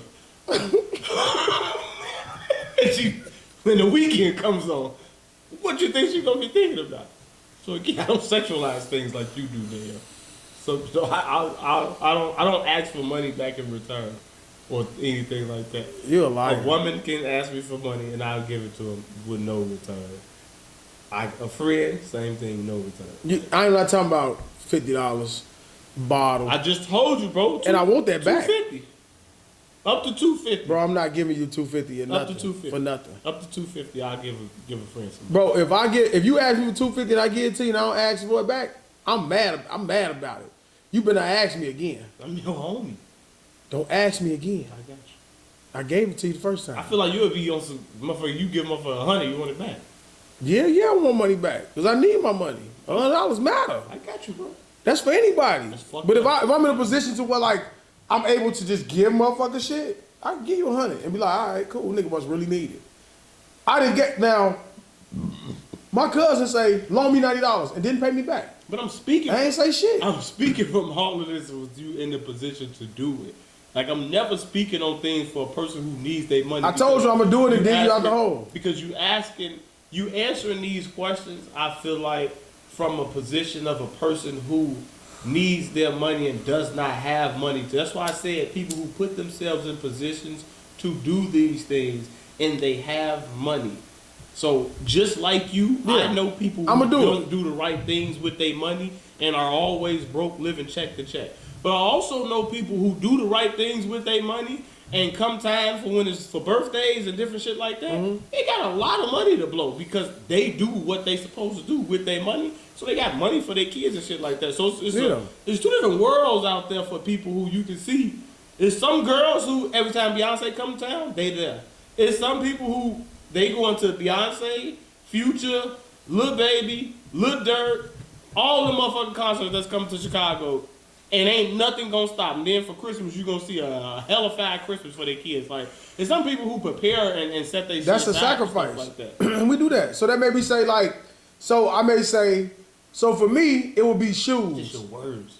That's the sacrifice. Nigga, that's just their life. It's not a sacrifice. I'm just living. You sacrificing something. What? So I'm gonna give you an example. Maybe I put myself. Can I give you an example? You can. But before you give me an example. You so ready to attack me. No, but because if you start making $90,000 a year and now your life, your net income, you're able to pay all your bills between you and your girl with y'all first two checks, you able to pay all your bills. With that second check for both of y'all, that shit is free. Nigga, it ain't no fucking sacrifice no more. Now you can take that second check and do whatever the fuck you can put it in. The weed fund, weed jar, you can do whatever you want. So there ain't no sacrifice. That's what I be saying when you be saying shit but like no, that. because when you start spending like that, then, like you just said, anything can happen. Reality can hit you. You can lose just like that, the scenario you told me. You can't. So you have to always think like that, because if you're not thinking from that mindset, then you not, like, for me. I'm saying for me. But in that second check you got, you should put some of it in the savings. So you got a savings for a rainy day or some tragic shit. Yeah. So you got a savings there. But the rest of that shit is just there. So that's what I'm saying. It's not a, when you say sacrifice, that means to me like, gotta save $100, can get this bottle today. That ain't what I'm talking about. I ain't talking about a motherfucker that say, I got $250 over here, I got $250 for weed, I got $250 for the drink, I got $250 for my shoes, and I got $50 for my haircut. So you talking about a person that can go from 2,000 to zero because they know they're getting 2,000 right back. Like, they don't mind looking at their bank account go all the way down because they know it's about to replenish. I'm talking about their bank account ain't going all the way down because they are set themselves up in life where they not living check to check anymore. Got it. They not there like that. So what I mean about sacrifice, I'm giving you a scenario, right? I can have all of that, but I'm still going to budget myself to keep myself. You can't just be, because you're making a certain amount of money, you can't just be willy-nilly just spending because you got it. Because no. I'm not saying what you said. I'm just saying from how I'm thinking, right? Mm-hmm. So because we always talk about that becomes living beyond your means. Just because I make $90,000, my condo may be $600 now. Now I'm gonna go get me a condo that's $900. I can afford it, but every time I increase that, I'm increasing something else because it's something that I wanted. My lifestyle has gotten better, has improved. I want this now. So when I say sacrifice, I may say, it's 4 pair of mics that come out this month. Them I really want these two. Mm-hmm. These two right here, whatever. 2 years ago, I already got all 4 of them because my mindset wasn't on something higher, like getting consistently having, I know for Christmas, I want to have this amount of money for my kids because this is what I want to do for them. You know what I'm saying? I was able to do that and get all of those shoes because I didn't have a higher condo here. This wasn't expanded. Like, when you make more money, something expands. So you may go from renting to, you may go from paying $600 in rent to getting me a different property. Now it's $1,300. You changing the narrative. I'm telling you, that's what happens though. I know that, sir. So you want me to speak from a point that I'm balling. You're changing the scenario. I said if you are making, so of course, if you make, I'm gonna speak from what you're saying. If you make $10,000 a month, after taxes, what you put in your pocket is $10,000. Yeah. And the first $5,000 between both of you and your woman, both of y'all make 10. And the first check for both of y'all pay everything, so y'all got $5 left over after the month. If then y'all go get another car note, if you go trade your truck in and get a Tesla or something, and now your car note go from 500 to 900, of course, you now eating into your money that you got to fuck around with for your second check. Yeah. I'm right there with you. True, you expanded to saying what most people are gonna do. They go, when you make more money, you start your lifestyle. I know that. Right. I got that. That's not what I'm talking about. What I'm talking You about. said I'm making more money, but I'm staying stagnant. You, My lifestyle, like. why is it again? Listen to these All words right, you using. I'm not bro. gonna say Staying shit. stagnant. I'm not gonna say shit. I'm not saying.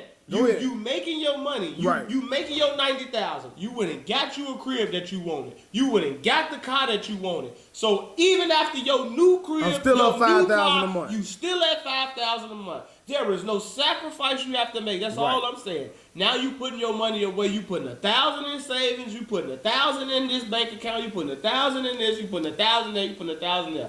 There are people who walk around on planet Earth who live life comfortably off of what they make. True. Because they link up, and if both parties make a certain amount of money, now there is no more struggle. What you bring in, what I bring in, it covers well more than nothing and everything. So we can go to all events, all concerts, all whatever the fuck we want to go, because we have put ourselves in a position where we make good money and none of that shit matters. If I want to barbecue Nico barbecues every fucking day. This nigga got steaks, crawfish, all type of shit. I don't think he got to sacrifice to barbecue every day. Like, that's what I'm saying. Like, you keep bringing words and shit in to where it's like, niggas is out here, they got to struggle. Like, no, we're not in the struggle. We ain't got to struggle. Okay. That's all I'm saying.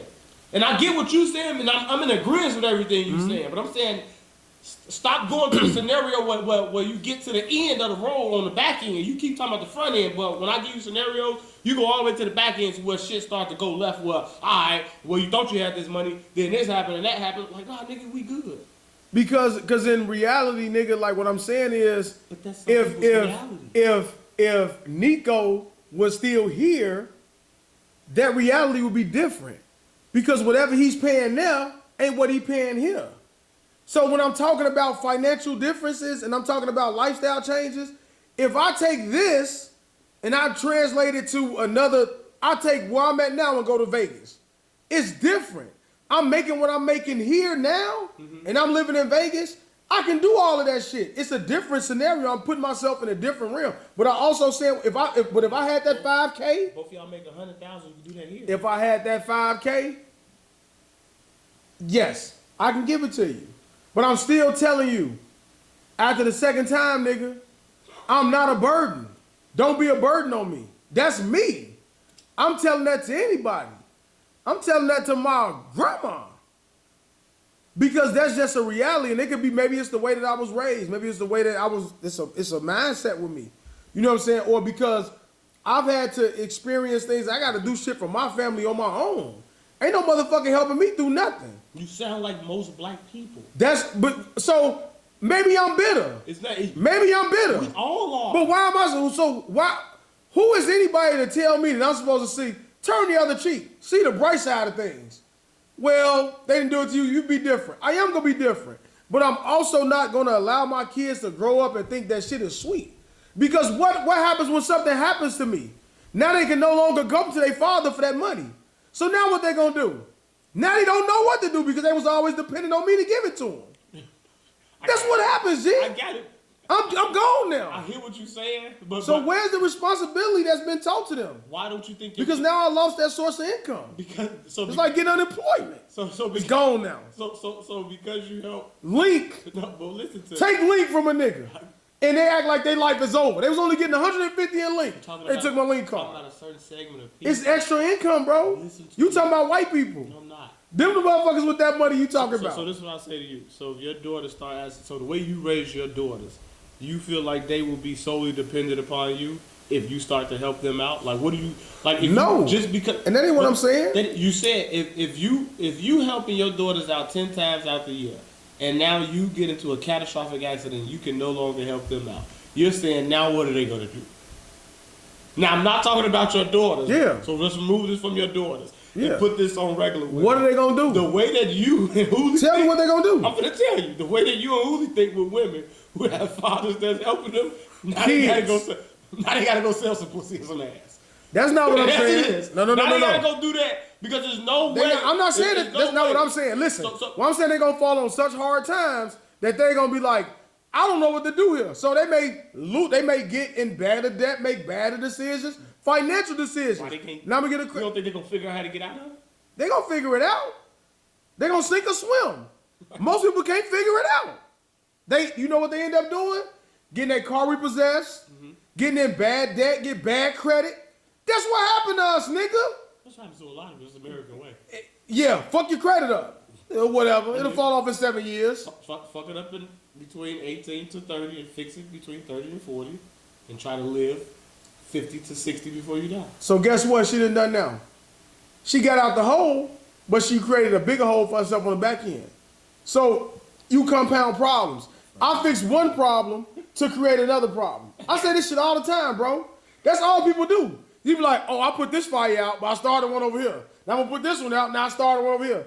You just constantly living your life putting out fires. You ain't really got ahead of shit. Is what I'm saying. That's most motherfuckers' reality, bro. Because That's we reality. finna end this right here. They constantly putting out fires because motherfuckers like you who have the extinguisher, you tired of extinguishing the fire and helping out. I'm patching it. So, because that motherfucker is resurfacing somewhere. Because you got the dinero, like that Mexican man, he's gonna go make enough money. And run himself to early grave. So what? Shit, I'm like whip my ass. I'm out. He checking out. He had enough of this shit. But when What's she gonna do? jovencito, Collect his life insurance. I know what that means. It means child, son. Jovencito. When jovencito needs some money, I got it to give to Junior and help him out. Not daeo. I'm gonna put out this. I'm gonna extinguish this fire. When it come back up, Hey man, I told your ass not to be. Stop cooking. Stop leaving that fire running and going to sleep. who knew that one question would go to all this? I don't think it was bad. It wasn't a big shouting match. I said it was bad. You just like to just keep on saying the same thing, the same scenario. I'm just saying. No, You speaking from a perspective of a reality that's foreign to us, bro. it shouldn't be foreign. It is though. Man, you can't. You telling me I'll say this. out of 10, I'll you say probably that- can name 2 motherfuckers with that lifestyle, bro. I can name more. Man. And I'm just gonna say this. Maybe because I talked to and Man, tell me right now. Tell me right now 5. Maybe Tell me 5 right now. you wouldn't know their names. I don't give a fuck. I want to hear it. I want to see if it sound real. Tell me their names. Bro, Please. You wouldn't. It's people that I met at Jules, fam. Like it's different. They black. Some of them are. Some of them are not. Like that's How many what of them I'm black? saying. 3. Man, you lying. You lying. Listen. You lying. You know you is. And I'm sick of your ass sitting up there lying, man. What do you want me to say, Bro? Why don't you think people live like this? You talking to some fucking black and white kids from Elmhurst, G. What is their life situation? They living in Elmhurst. That's a small pot, nigga. I could tell you 10 motherfuckers from Glen Ellen, from Wheaton. That ain't fucking reality, nigga. That's a reality that I want my kids to know. You want your kids to know that reality. You want your kids to be Elmhurst kids. And guess what them kids is? Why you can't make that your reality? That's what I'm trying to do. But I'm not in. That's not reality for me. So what I'm hoping is I set my kids up to put themselves in that situation where they can put their kids in that Elmhurst situation. Because I'm not there. Just because that's not your reality now doesn't mean it doesn't exist. It's going to exist, and I want it to exist for them. But it doesn't mean it does not exist. So when you looking at me, You talking about a population of privilege. These kids are privileged you talking about, bro. I'm not saying they not, but when you ask me and say how many people do you know, who are these people, this doesn't exist. Yeah, my bad. I just threw What out you saying? a blanket statement. So this is what you. I feel like I think you. said. When I'm talking to your people, I'm So talking about close net people that we know. So I feel like you saying people that I know from out west or people that you know from near north. That's not their reality. Absolutely. Got it. Now, through our travels and where we work, I'm pretty sure you've met people that has not lived out south, out west, or near north. Yep. So the reality that I'm speaking to is that reality. So why do you act as though it don't exist and like it's unobtainable? You know why? You know why? Because when I speak from the perspective of the Mexican men that I knew from my reality outside of our world, y'all niggas act like y'all kept narrowing it back down to our world. So that's what I'm saying. You don't get to keep picking the narrative that we talking about. Only because you was making it seem like I'm talking about the same shit you talking about. because you was like lashing black people saying you niggas don't do this, but Mexican men do this. We like, well, it's men sitting around at this table that are debunking the theory that you have at black men. Right. So why is that why are you if your friend group goes directly against what you feel as though is a reality for a black man, then how is this still your reality when what you just said, which is your close friend group, that's not like that at all? So why is your mentality towards a black man like that? But you know why? It's because we took the reality that we was birthed in and chose to better it. So that's what I'm telling you. So for my kid, that's what I want. But I don't want them doing the same shit I was doing. I got it. So when you got money for me? So when someone is asking you about a black man and you have great examples of black men around you, why then do you go to a reality that you no longer exist in or live in? You know why? Why do you go back to the nigga shit and the hood shit and the ghetto shit when that ain't even your reality? Your reality is now upper middle class people who you and your friends are around. And guess what? All my friends that I'm talking about, ain't none of them niggas doing that shit that we was talking about. They not paying all the bills. They not doing all that shit. None of them. They there for their kid. They provide structure. They provide financial stability. They taking care of their woman. But they not doing that shit that we talking about. They not going to work at 2 fucking jobs to take care of the house while the woman just stays at home. Maybe Jamal. Maybe one. That nigga's salary is double ours. And he could do that. You know what I'm saying? That's what I'm telling you. So my reality, what I'm saying to you, bro, is when we having a pod, we not talking about privileged fucking kids from Elmhurst or Wheaton, nigga. I'm talking about the shit that we know. So when we talking about a topic, we know. I'm talking about the reality that nigga that we grew up in, the world that we know, not the shit that we learned from working in a privileged area in Northbrook, and like, oh, I talk to these privileged motherfuckers all the time. They privileged kids. But the world I grew up in is not my world now. Okay, right. It's not my reality now. Your world now. So when I can give you several scenarios, right? So when I can look at one of the little shorties I used to manage, he got his parents, he went to school in U of I, they got him a Kia, all kind of shit. He don't gotta pay for nothing. So that's a scenario right there. That the parent is like, all right, well, you get good grades, do what you're supposed to do, I'm gonna put you in the car. I'm not able to do that, right? Just because you're not doesn't. So why wait a minute. Can't you fathom that maybe you can, or if you can? Can I finish? Can I finish? Right. I'm not able to do that, right? So guess what? They did all of that. But you know what he was chasing? He was chasing a reality that wasn't his. He's chasing the reality of the one that you trying to pull him out of. So he's coming to work. He's portraying the image. He's doing things out of character. Now he's out of school. He's no longer there. But he got this car. So now he got to sink or swim because you know what happens? Tragedy hits. So now something happens, and I don't want to say too much, but tragedy hits. Now guess what? He no longer has that person to rely on to handle this for me. So guess what I gotta do now? Now it's harder for me. I have to take some shit that I learned along the way, go apply it to a scenario and grind and work my ass off because I didn't apply myself because that net was always there for me. So because I always had that, and I'm telling you from reality of speaking to these motherfuckers, so this is here for me. I know I can always fall back on this. So everything you're trying to teach me, I'm not taking it serious. I don't have to right now because I always have a fallback plan. But when you remove that net, now I have to be hit with a harsh reality of this is what the world is. So just like when my grandmother used to tell me all the time, it's a big world out there. You don't take shit serious. I was one of those. Try to put you in the right perspective. You don't take shit serious until reality hits you. And then it's too late because I was already put behind the 8 ball. Not that my grandma didn't always look out for me. I was a burden for her. I was spoiled, nigga, till I was 30, not knowing how to drive because people allowed that shit around me. So I set myself behind the 8 ball because I always had something to fall back on. So I know the reality, and it could not be, they could have not been looking at it that way. They could have just been like, hey, he falling on hard times. I know he gonna get it together. He gonna do this and that. But I'm telling you how I was looking at it and the people that I could also tell you they had the same mindset as me. Then I can also give you a scenario where somebody's put in a position, they just continue to grow and get better. But that's what I want for my kids. I want you to, as long as you're doing the right shit, I don't mind constantly dishing out money. But you have to be on the right path. So to me, again, you always go to the negative, and I always say this: if you have, because Why is it negative? That's what I want to know from you. So because you telling me that you have scenarios of child A prospering and doing good and being in good, healthy situations, relationships, parents caring about them, etc., etc. Yeah. And then you got the example of the same person who went the wrong way and some fucked up shit happening, like you said, you lost the safety net and all that. Yeah. But you do also have scenarios of the first one too. Yeah, but those highly outweighed.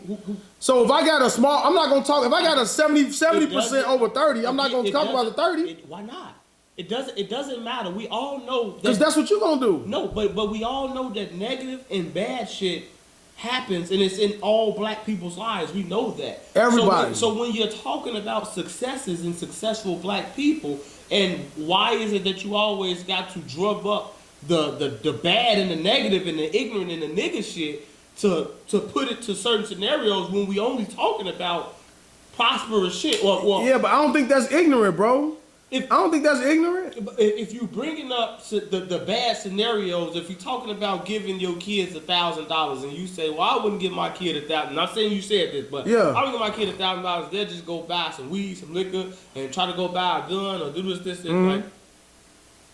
Because I know 6 shorties who their parents gave them $1,000, they wouldn't did this, they wouldn't told me about it. But if you know 5 motherfuckers who got $1,000 and when they started a business, and now their business is generating them $10,000, and I ask you, well, if your kid came and asked you for $1,000, would you give it to him? Your scenario wouldn't be because I know motherfucker. I just talked to this person who child. I gave him $1,000 and they wouldn't have bought this stock. They wouldn't have bought this bond. They wouldn't have did this. So yeah, I'll probably do it, and I'll probably encourage my kids to go do this, and this. Yeah. You wouldn't give that scenario. You give the scenario that you don't want to get the money because you think that he gonna go do this dumb shit. Then he gonna go buy that stupid shit. You know how motherfucking girl, motherfucking Facebook be. They go buy these big dumbass earrings and go do the stupid shit. Nah, I didn't say any of those things. But this is now wait. That's the scenario you would go with, the negative nigga side, even though you got the side of someone doing good. And that's all I be saying with you. I got you. Why do you always go to the negative, ignorant nigga side? I got you. I got you. Now check me out. Now check this out.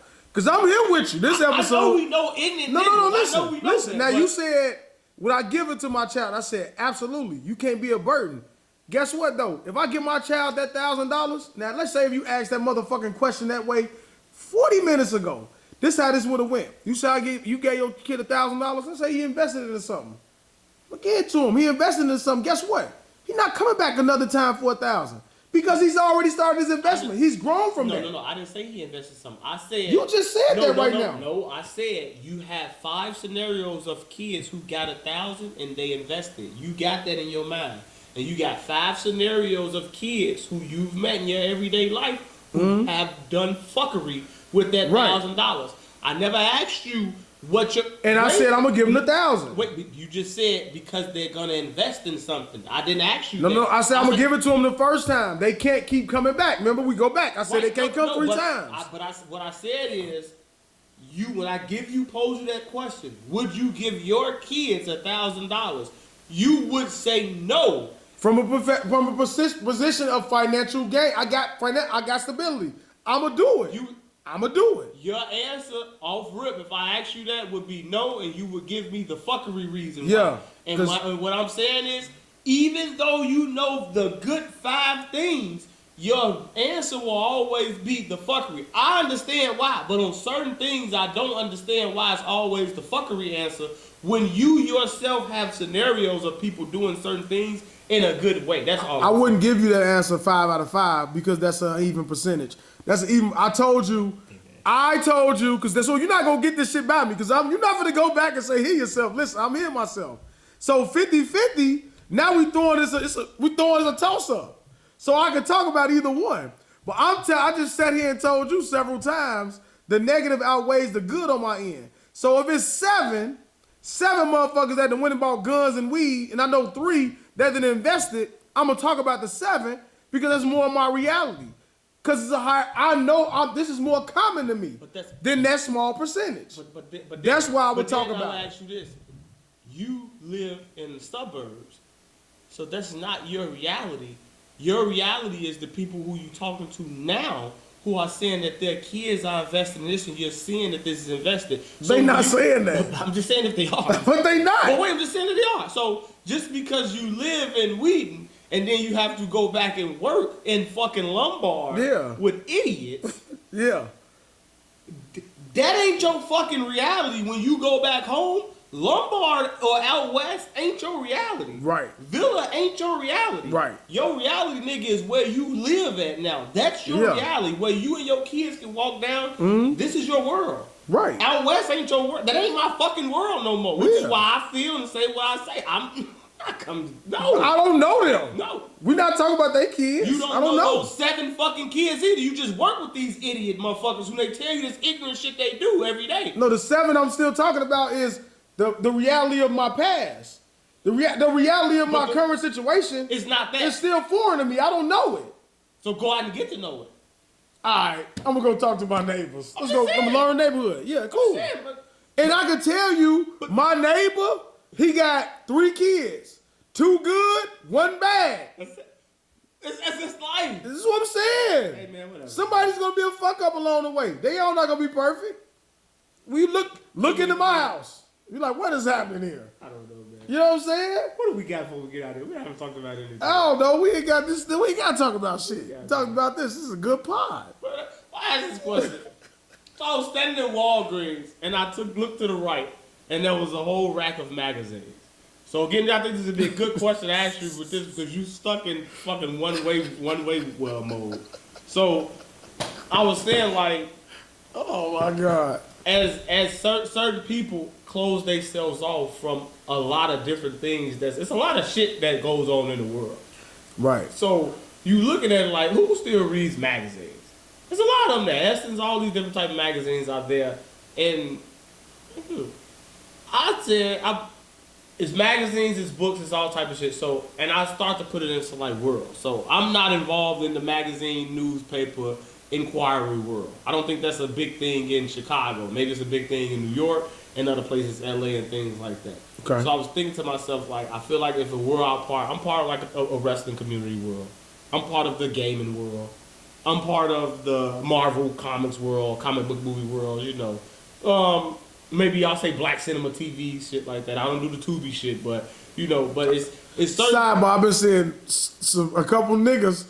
Have you seen it too? Talk about how good Tubi is. They watch this stupid shit. You know what it is. You know what I'm talking about? I don't know. I don't. But I see a lot of people. Take a guess. Just take a guess. I won't take a guess. What? Just the first letter of the name. Just give me one. Is it a D? I? Come on, give me one more. You know it. Come on, Martin. It's always on. Come on now. I just gave you the hint. S? Yes, sir. I don't follow that person anymore. I've deleted. Hey, that motherfucker is Tubi'd out, huh? And one more ignorant motherfucker. I've deleted all contact with this person. All right, well, yeah, she's still ignorant. Still low IQ. I bet. Ask her. I bet she know how to cook. No, she doesn't. Guess what else? What she know how to do? Single. Single, what she do? What she bring to the table? She's talking. We know what. No. What you finna talk about? What you finna talk about? I'm not gonna do this to her. Man.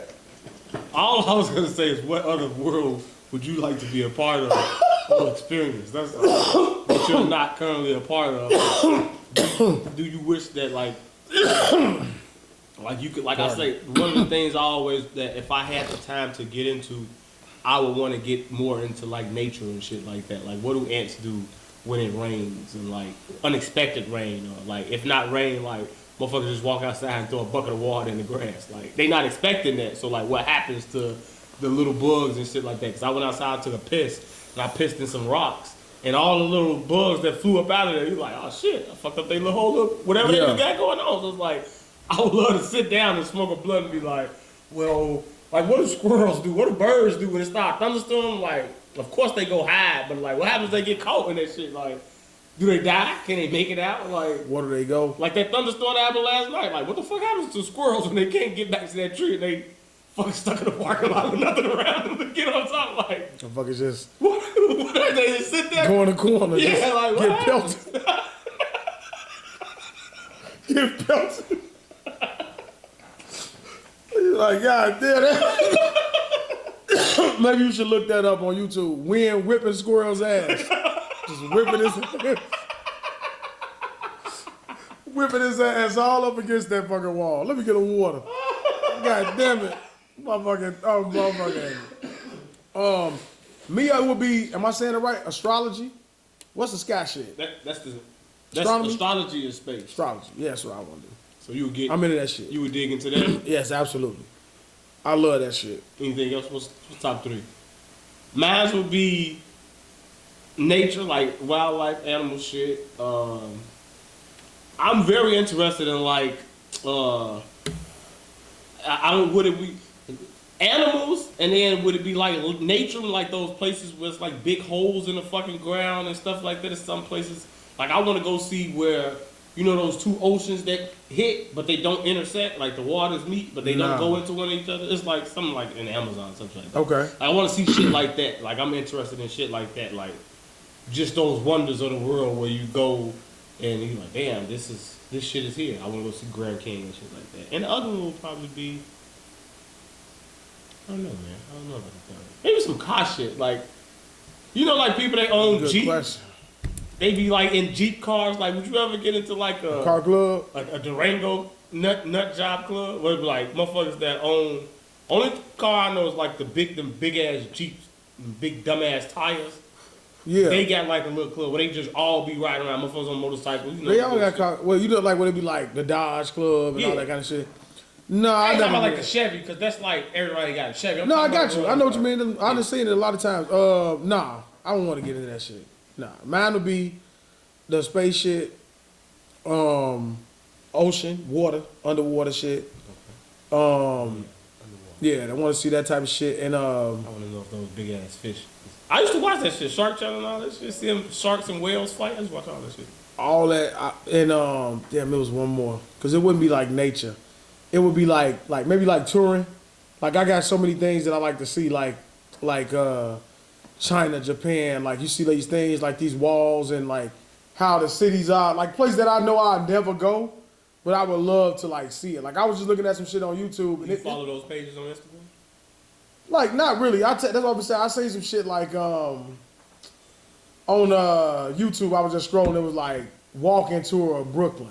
So a nigga just walking down the street, you get to really see like this is what Harlem is, this is what Brooklyn is. Like and you just look at certain parts, like it's so much shit you can get on YouTube. Like you don't really gotta go nowhere. Niggas is doing shit for you. You get to see what the shit looks like. So just shit like that. So it would definitely be space 1, the waters 2, and maybe just like touring and seeing like famous landmarks and shit would be like 3 for me.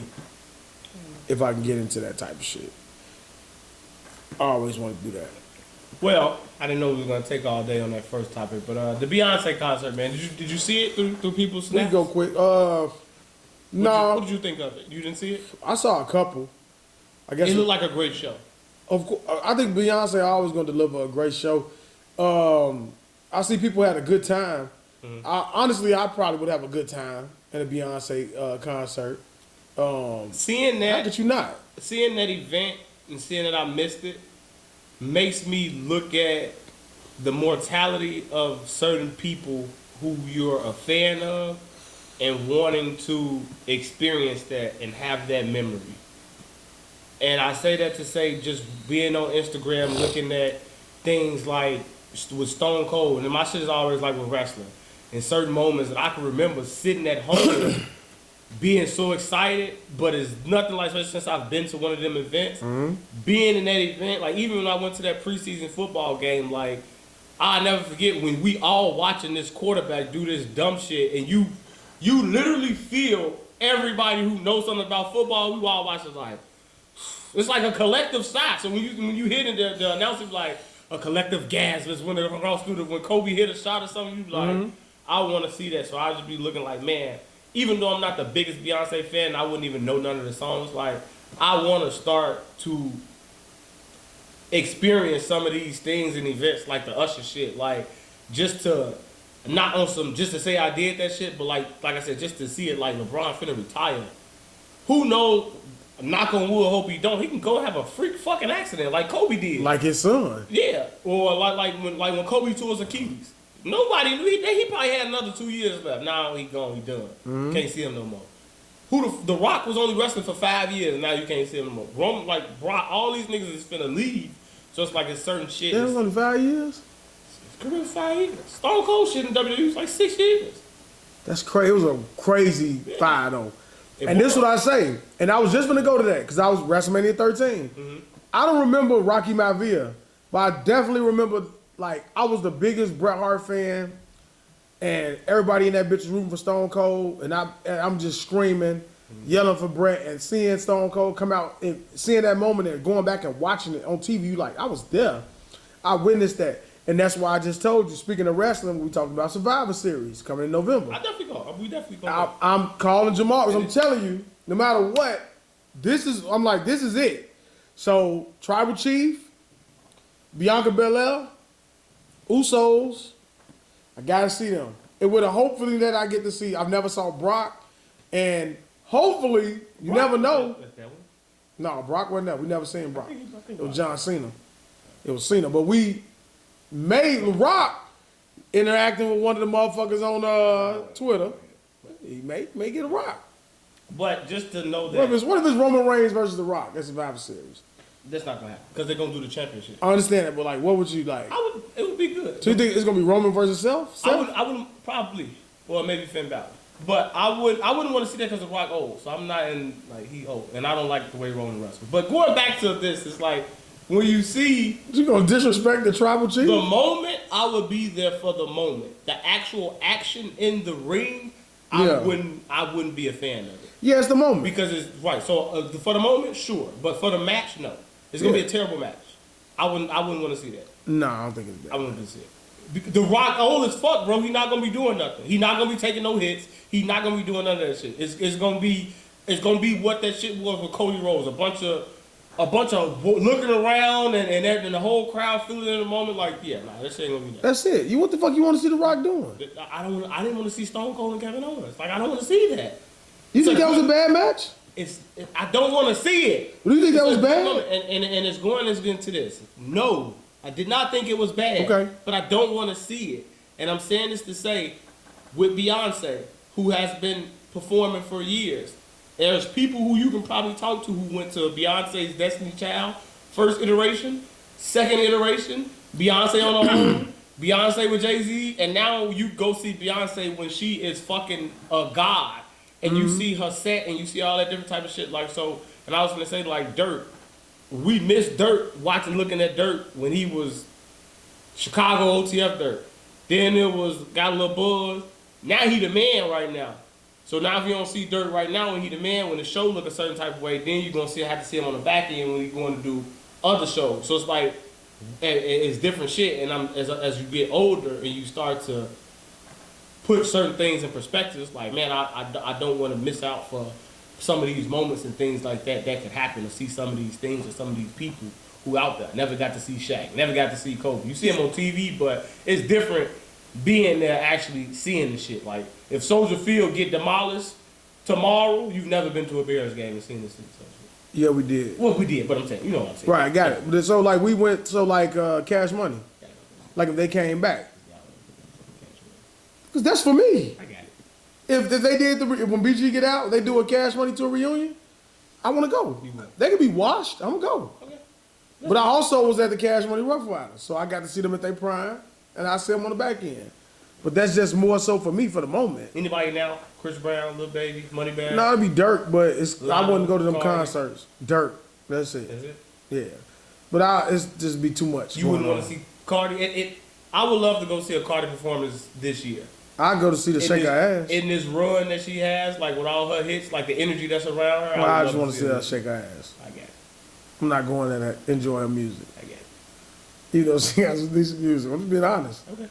I don't want to go see. Anything else happen this week? That we missing out on? We probably missed out on a lot of shit. That shit with Drake. Did you listen to that songs with Drake? They was talking about, what the fuck is that?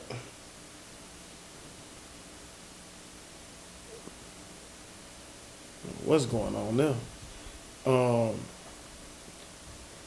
Yeah, man. I don't know. It's probably a lot of shit, but This guy's terrible. This fucking guy. that ain't my job, bro. Someone said, "How come when when women become studs and they turn into hood niggas? I've never seen a stud that wants to be a gentleman or an outstanding young man." What do you think about that? Wait, what? Say that again. Studs always want to be hood niggas, ghetto, tough. Have you ever seen a stud that dressed like Carter? Ooh. Maybe one. But I'm not gonna talk about that one because the percentages are very small. Okay. So Why do you think studs always go for what they seem to hate and what runs them away from men? I don't know. Maybe it's more for the appeal. Maybe they think that that's what the woman is attracted to over the good boy. It's like a bad boy image. So this is the dynamic. So a stud who's attracted to a fuck nigga gets fucked around. And this is ignorant, because I know this is not why women turn gay. But a stud gets attracted to a fuck nigga. I apologize. They get fucked around. All right, Mace. All right, murder. Say, soundboard been dormant again. See, I talk about it been dormant. But, so she attracted to fuck niggas. So she turns gay, starts dressing like a fuck nigga to get a woman that's attracted to fuck niggas. Mm-hmm. All dykes ain't shit but hypocrites anyway. Okay. Has it ever been anything that your child wanted to do, and then you saw that they weren't very good at it? What did you feel like? If TJ shows an interest in karate, and it's $120 a week, or $150 a month. Well, else, Kibaja, we gotta pull you out of there. And you go, we gotta regroup. And you go to the second week, and you still can't bow properly or something. And so you pulling them out. I'm gonna try to motivate you to be better. But once I see that it just ain't in you, I'm gonna just keep bringing it up till I just talk you out of it. Did you see this?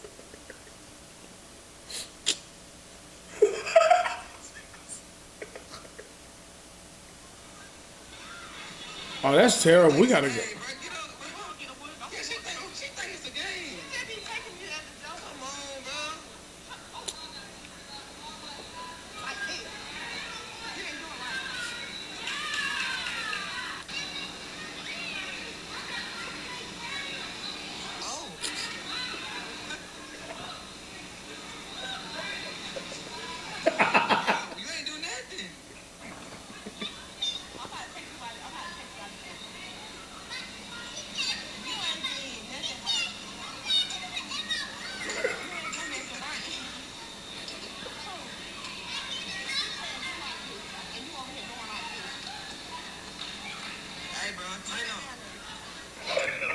Tighten up.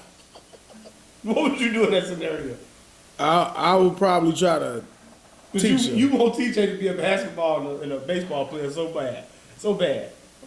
Byard, the motherfucker. What was that? I don't know, maybe he was listening too much Morgan Walden. So you see, he got no hand-eye coordination at all. Can't hit the broad side of a ball with a bat. I'm transitioning them to another sport. Is it a quick, easy pull, or is it hard? Like, you could. Some things can be taught, but you can know if they're just bad. You like, no, I really like ballerina, Dad. I'm good. Don't take me out. No, like, at what point are you pulling the plug on that? Though? We're gonna start doing some home activities. Okay. Before we get back into spending cash. You see, she sucks. Nah, we might have to do something different. You can't do. Oh, okay. Nah, we gotta do something different. Is that hard for a parent? Nah. No. Not for me. Hell no. You a fucking asshole. You gotta move them on to something else. You fucking like when they was running track, I'm like, who's your favorite track star? They like, they I don't got can't one. wait to hear the book of daeo. When your kids sit down, I want to be at that bonfire. Call me, my nigga. When TJ get 18 years old, that nigga, he shared his first beer and weed with his siblings, and they sit around. Oh, I want to hear those stories. This cheap motherfucker. I gotta say, Dad was great. Dad made us into. You remember this motherfucker? He made us into monsters. He asked me who the fuck was my favorite track star. I couldn't name it, so he took me out of the fucking. No, so I'm like, go find one, and then come talk to me. But if you don't go find one, Dad, I want to play the piano. Name me your favorite pianist. Go do some research. When I learned how to play, why? You know, I'm gonna tell you Have why. faith in me. Fuck faith. Let me tell you what happened. I didn't know how to play. Fuck.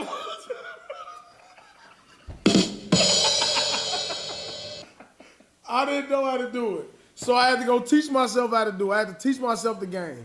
Teach yourself the shit. What was your face reaction? You standing in the room now.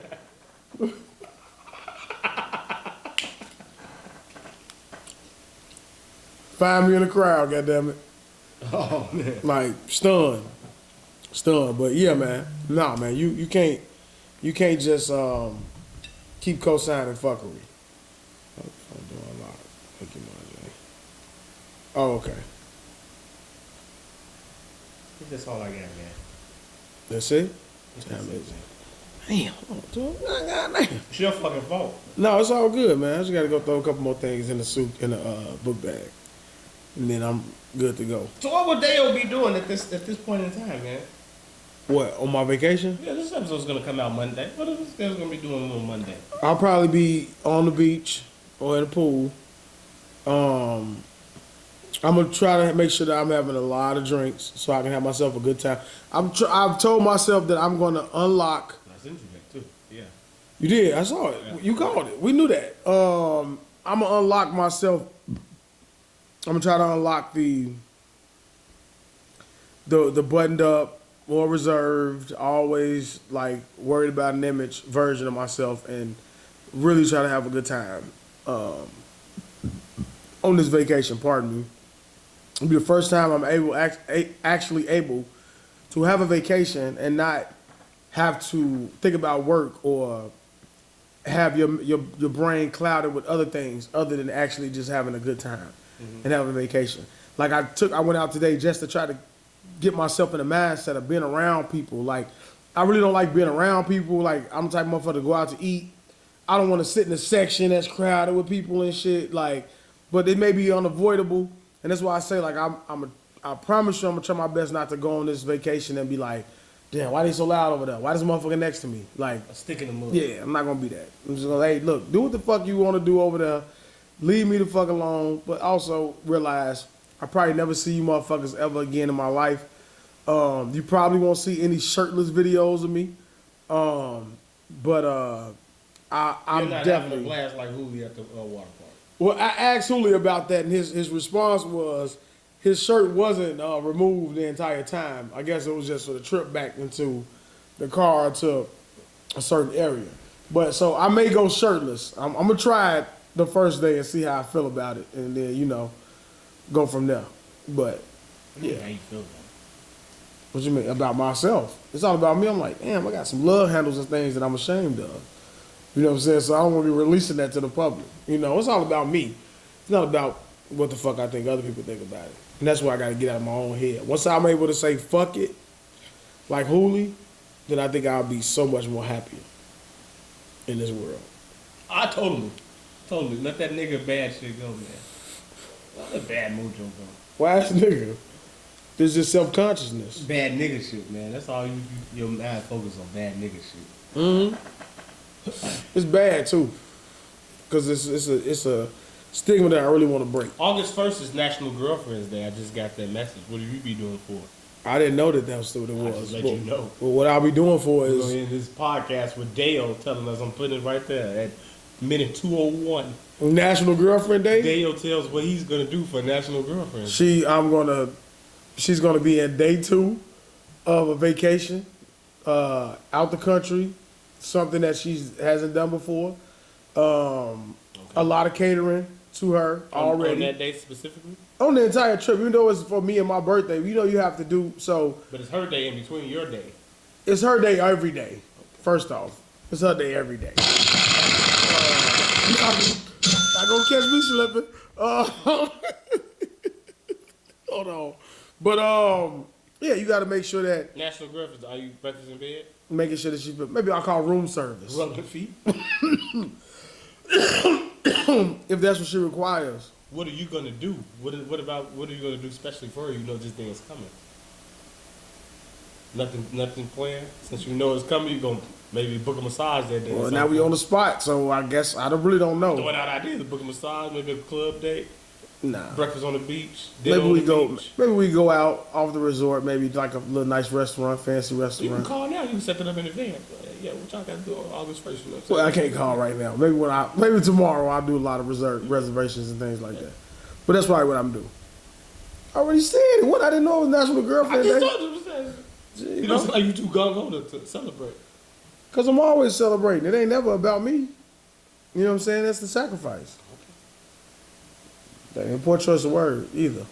That's a sacrifice for the betterment of a healthy relationship. That's what we're doing. You got it, man. Did you like Jealousy, Cardi B, Offset?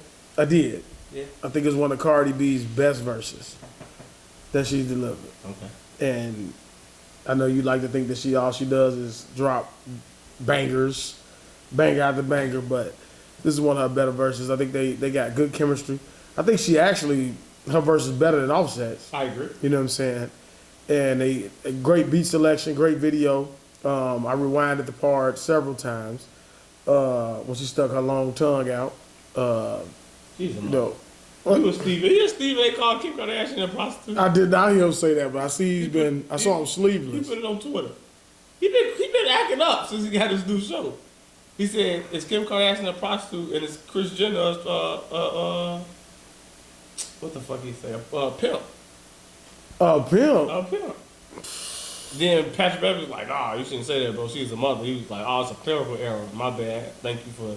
I don't think that way about her, but thank you for bringing that to my attention. What error? A clerical error. That's what he said. So it's what you. Stephen A. has acted up. Subjecting this woman to licking her tongue out. That's what she did. I don't want to hear that she's a mother now. You ain't got her. She's not thinking about being a mother when she's doing The that. kids were in the video. Exactly. Exactly what? Exactly. So she wasn't thinking about being a mother then. How far would you let it go from the woman? We ended on this. In front of the kids? For certain things, if your wife wanted to do certain things, and I got pissed really the bad. kids were there, like, would you allow something like that? If you was Offset, would you? Let's take it off that. No, I try not to do any of that type of anything sexual in front of my kids. Okay. I try to act like I want to be like my grandmother and my grandfather. You wouldn't think that they did anything for years. So you don't kiss, smack ass. I try not to. I don't smack ass. I don't do those things. You don't grind none of that type of stuff. No, not in front of my kids. She'll do that shit. I'll be like, oh, you know, like you be So like. you don't want your kids to see that you come from a healthy, loving relationship. They don't need to see you groping your woman and doing those type of things. Like I just think that is, like I try to not do that in front of them. You're teaching them how to love a person. So I'm teaching my daughter to say, yeah, just grab your man's junk or let him just fill you up. No. Any place. That's what you just said. That's what I'm doing to her in front of her kids. No, well, if your girl's cooking and Now walking to smack her y'all ass. got y'all set up and she washing dishes, you come walk behind her and then y'all start smooching and hugging. No, I do that. doing all I hug her and give her a kiss and stuff like that. But I'm not gonna be Instead like of extra long and then smacking her ass and all that. and No, then, yeah. no, I ain't doing that in front of the kids. I think that's You I teaching your son as well as if you got boys and girls, you're teaching your son how to treat a woman, and your woman is teaching your daughters how to treat a man. okay. You just don't want to know. I hear about that. Yeah, I don't want. I try to hide So it. when TJ, I teach him well though. So when your son, I teach TJ well. so if your son gets to girl, it's icky, dad. Nah, I ain't gonna do that. When I turn on the when But I turn every on, time a woman presses, get back. nah, Stop that. Stop. Don't do that. nah, there's a difference. When I turn on shake We something, don't have to hear. booty, then you know you smack ass. TJ do all that. You know what So to you do. can have the chopper. All right, man. You engage you, so that's how you are. No, man, I just try to be respectful. Would you ask your child that? What? You heard me. What I asked him? What? Would you ask him what illegal chopper after son? I didn't hear that. What did you ask him? Wasn't that him who said you gay? Nah, I ain't see that. Is that illegal chopper? I think that is. He asked his son if he was gay. Yeah. Hell no, I ain't asking him that. You was like, you didn't want to eat some chips or something. A bunch of girls around here, a bunch of ass around here. So you gay? You ain't gay, is you? So like 5 years old. Hell no, I ain't do that. I wouldn't say that. I wouldn't even put that in. I just know my son ain't gay. You would know that. You like, last we doing no gay shit. There was a teacher who I think got fired because they was trans. It's a man. He came in with makeup on his face. What? Certain parents removed, it's like 24 kids in day one, like 19, 18. Should he have day been two. fired? I think that the teacher was removed from the school, but Should have been.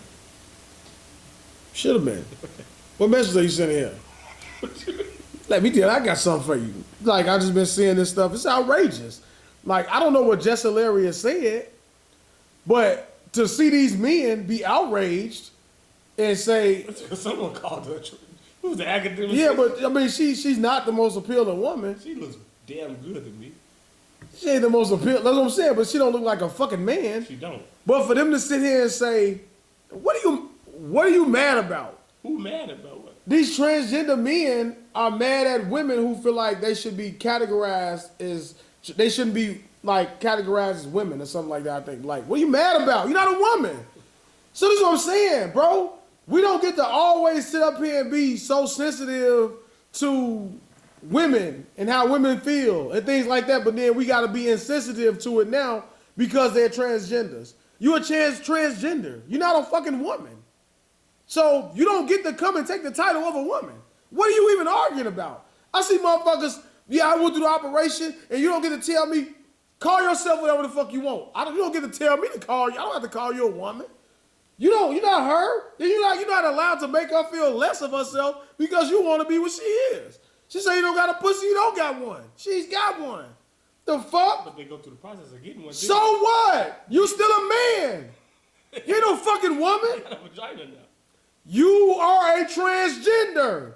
You changed your gender. So I'm a woman. Transgender. I'm a trans woman. You's a transgender. Trans woman. All right, trans, call yourself the fuck you want. You can't call yourself a woman. Trans in front of them. Fuck is wrong with them, man? Making me mad. Want to play their sports, all kind of shit. You a man. Don't fucking get to come and just take your, don't fucking just bully no title. Fuck y'all think y'all are.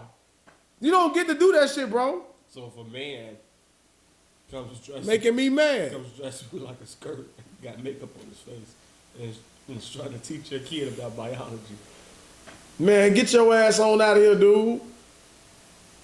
Get out of here, bro. Would you take your child out of his class? Hell yeah. He can do what he want. I ain't knocking him for being dressing like that. Why would you take him out the class? Because my son don't need to see that. He confused. We walked into a fucking Walmart the other day. Talia walked in. She was fucking confused. Tamara be confused. Dad,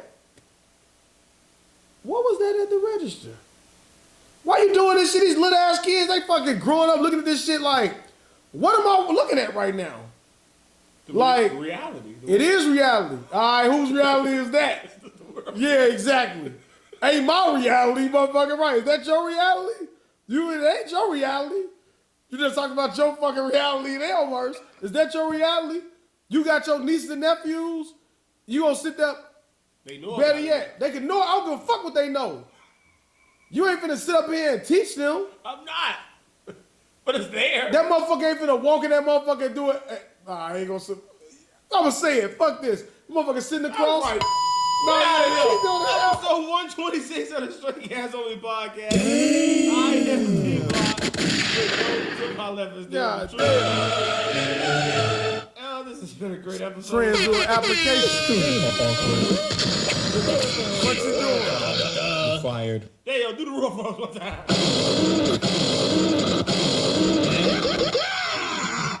Trans do the application. What you doing? Hit the music.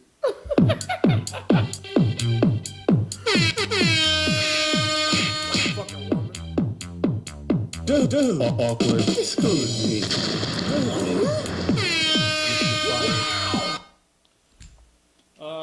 Great show, man. And no disrespect.